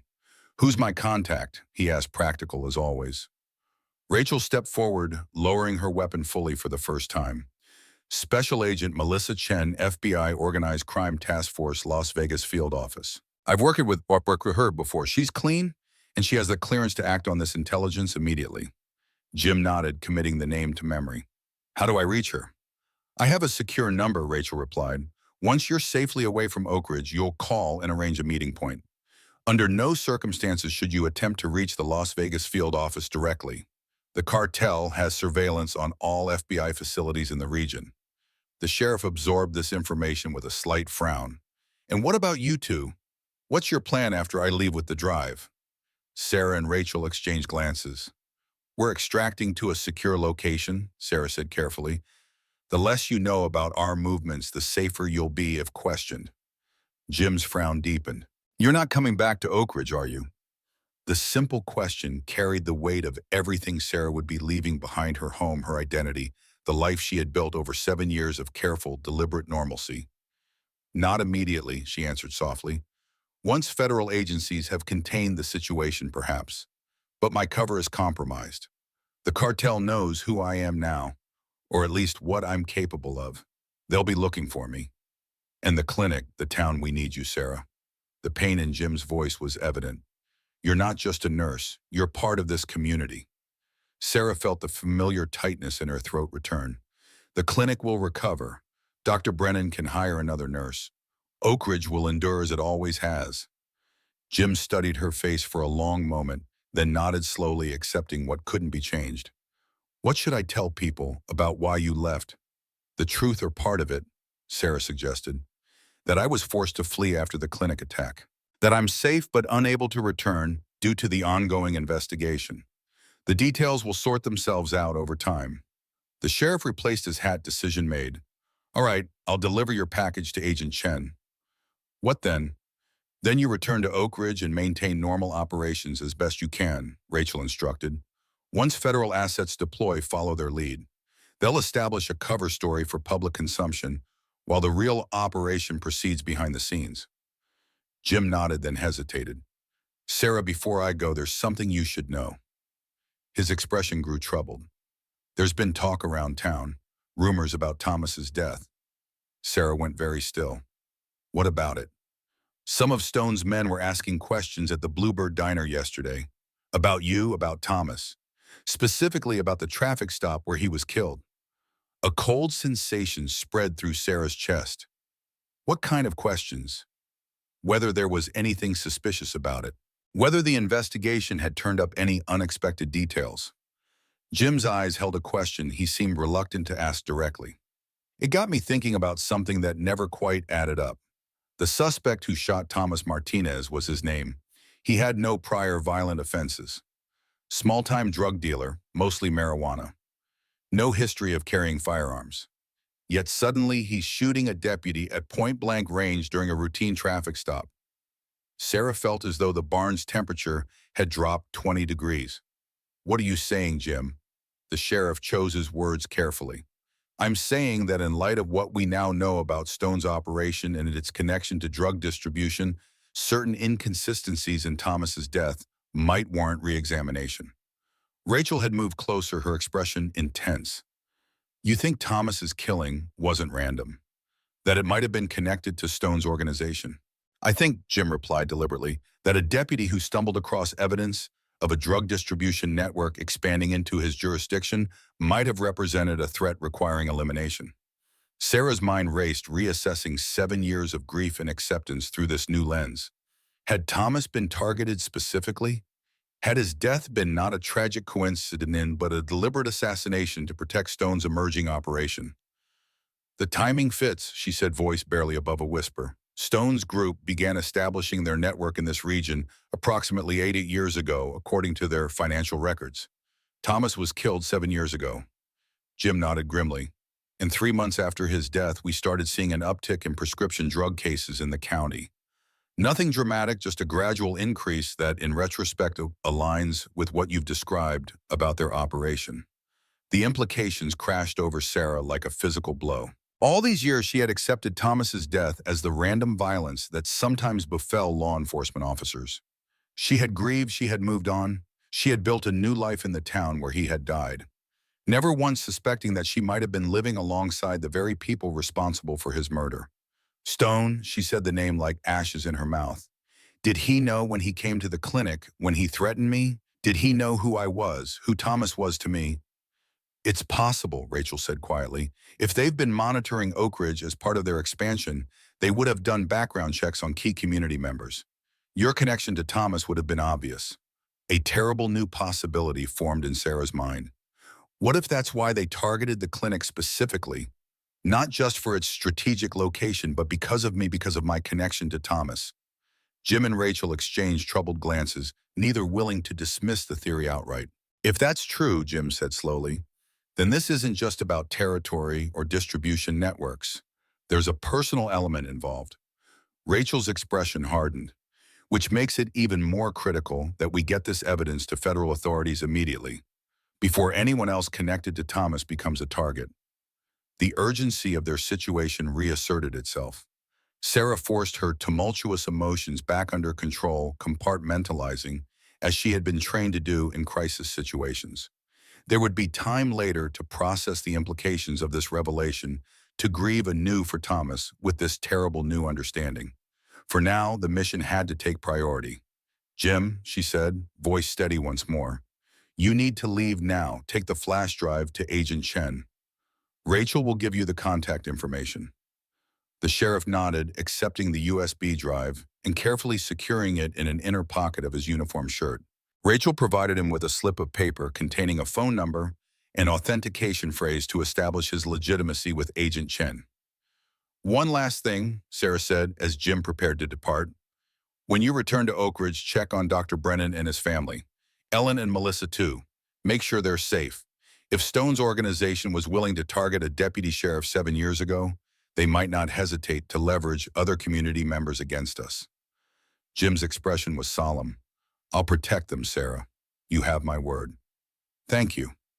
She hesitated, then stepped forward and embraced the man who had been her friend and protector since Thomas's death. For everything. The sheriff returned the embrace briefly, then stepped back, professional demeanor reasserting itself. I'll contact you when it's safe to return, however long that takes. Sarah nodded, knowing it might be months or even years before Oak Ridge was truly safe for her again, if ever. Godspeed, Jim. After the sheriff departed, Sarah and Rachel wasted no time implementing their own extraction plan. They moved quickly through their preparations, checking weapons, gathering the limited supplies available in the barn, planning their route to the cache in the high desert. If Thomas's death was connected to Stone's operation, Rachel said as they worked, that changes the calculus of our involvement. It's no longer just about protecting Oak Ridge or exposing a criminal network. It's personal. Sarah continued her preparations, her movements precise and controlled, despite the emotional storm raging within. It doesn't change anything. The mission remains the same. Deliver the intelligence extract to safety, allow federal agencies to dismantle the network. Rachel studied her former teammate with knowing eyes. Sarah, it's me. You don't have to maintain operational facade. For a moment, Sarah's careful composure wavered. She paused, hands stilling on the weapon she had been checking. If it's true, if they killed Thomas to protect their operation, then I've been living a lie within a lie for 7 years. Everything I built here, the piece I thought I'd found, all of it tainted by their presence. You couldn't have known, Rachel said gently. I should have. Sarah's voice hardened. I was trained to recognize threats, to see patterns. Instead, I buried those skills, convinced myself I could be just Sarah Mitchell, small-town nurse. And while I played house, the very people who took Thomas from me were building their empire right under my nose. Rachel approached, placing a hand on Sarah's shoulder. You made a choice to leave that life behind, to honor Thomas by building something peaceful and meaningful. There's no shame in that. Sarah looked up, eyes bright with unshed tears and cold resolve. No, but there would be shame in walking away now, knowing what I know. Oh, understanding dawned in Rachel's expression. You're not planning to extract with me, are you? Jim will deliver the flash drive. Federal agencies will mobilize. But bureaucracy takes time, as you said yourself. 12 hours, maybe more, before any significant action is taken. Sarah's voice was calm, her decision already made. Meanwhile, the cartel is consolidating its position in Oak Ridge. People I care about are in danger. Sarah, I'm not asking you to stay, Rachel. This isn't your fight. Rachel's expression shifted from concern to determination. The hell it isn't. The Valkyries never abandoned one of their own. You know that. For the first time since the revelation about Thomas's death, Sarah felt a flicker of warmth pierce the cold calculation that had enveloped her. This isn't a sanctioned operation. There's no extraction team, no air support, no reinforcements beyond what we can improvise ourselves. Wouldn't be the first time, Rachel replied with a grim smile. Remember Serbia. Despite everything, Sarah found herself returning the smile. 2 operators against a local militia. Outdated intelligence, minimal equipment. And we still completed the mission. We had youth and stupidity on our side then. Rachel shrugged. Now we have experience and a profound disregard for self-preservation. I'd call it an even trade. The moment of gallows humor faded, replaced by the sober reality of what they were contemplating. 2 former special operators against a cartel enforcement unit with superior numbers and equivalent training. The odds were prohibitive. We can't take them head on, Sarah acknowledged. Even with our training, we'd be overwhelmed by sheer numbers. Agreed, but direct confrontation isn't our only option. You know this town, its people, its geography. We have home field advantage. Sarah considered this tactical assessment overriding emotional response. The cartel has fortified the clinic, but their hold on the town itself is tenuous. They're focused on securing their primary objective while awaiting reinforcements. Precisely, which gives us a window to disrupt their operation before those reinforcements arrive. How? Sarah asked. We're limited to the weapons and equipment we have on hand. 2 handguns, your rifle, whatever supplies we can scavenge, against an entrenched enemy with military-grade hardware. Rachel's smile turned predatory. By doing what the Valkyries always did best, adapting, improvising, and making the enemy regret ever hearing our name. As the sun began its descent toward the western horizon, casting long shadows across the Nevada landscape, 2 former special operators outlined a plan that defied conventional tactical wisdom, but offered the one thing Oak Ridge desperately needed: time. Time for Jim to deliver the flash drive. Time for federal agencies to mobilize. Time for the small town to survive the storm that had descended upon it. The cartel had chosen Oak Ridge because it appeared vulnerable, a quiet backwater with minimal law enforcement, perfect for establishing a new hub in their expanding network. They hadn't counted on the town having protectors with the training and determination to resist. They certainly hadn't counted on a former Valkyrie with a personal vendetta against those who had taken her husband and threatened her home. As darkness fell, Sarah Mitchell checked her weapon one final time.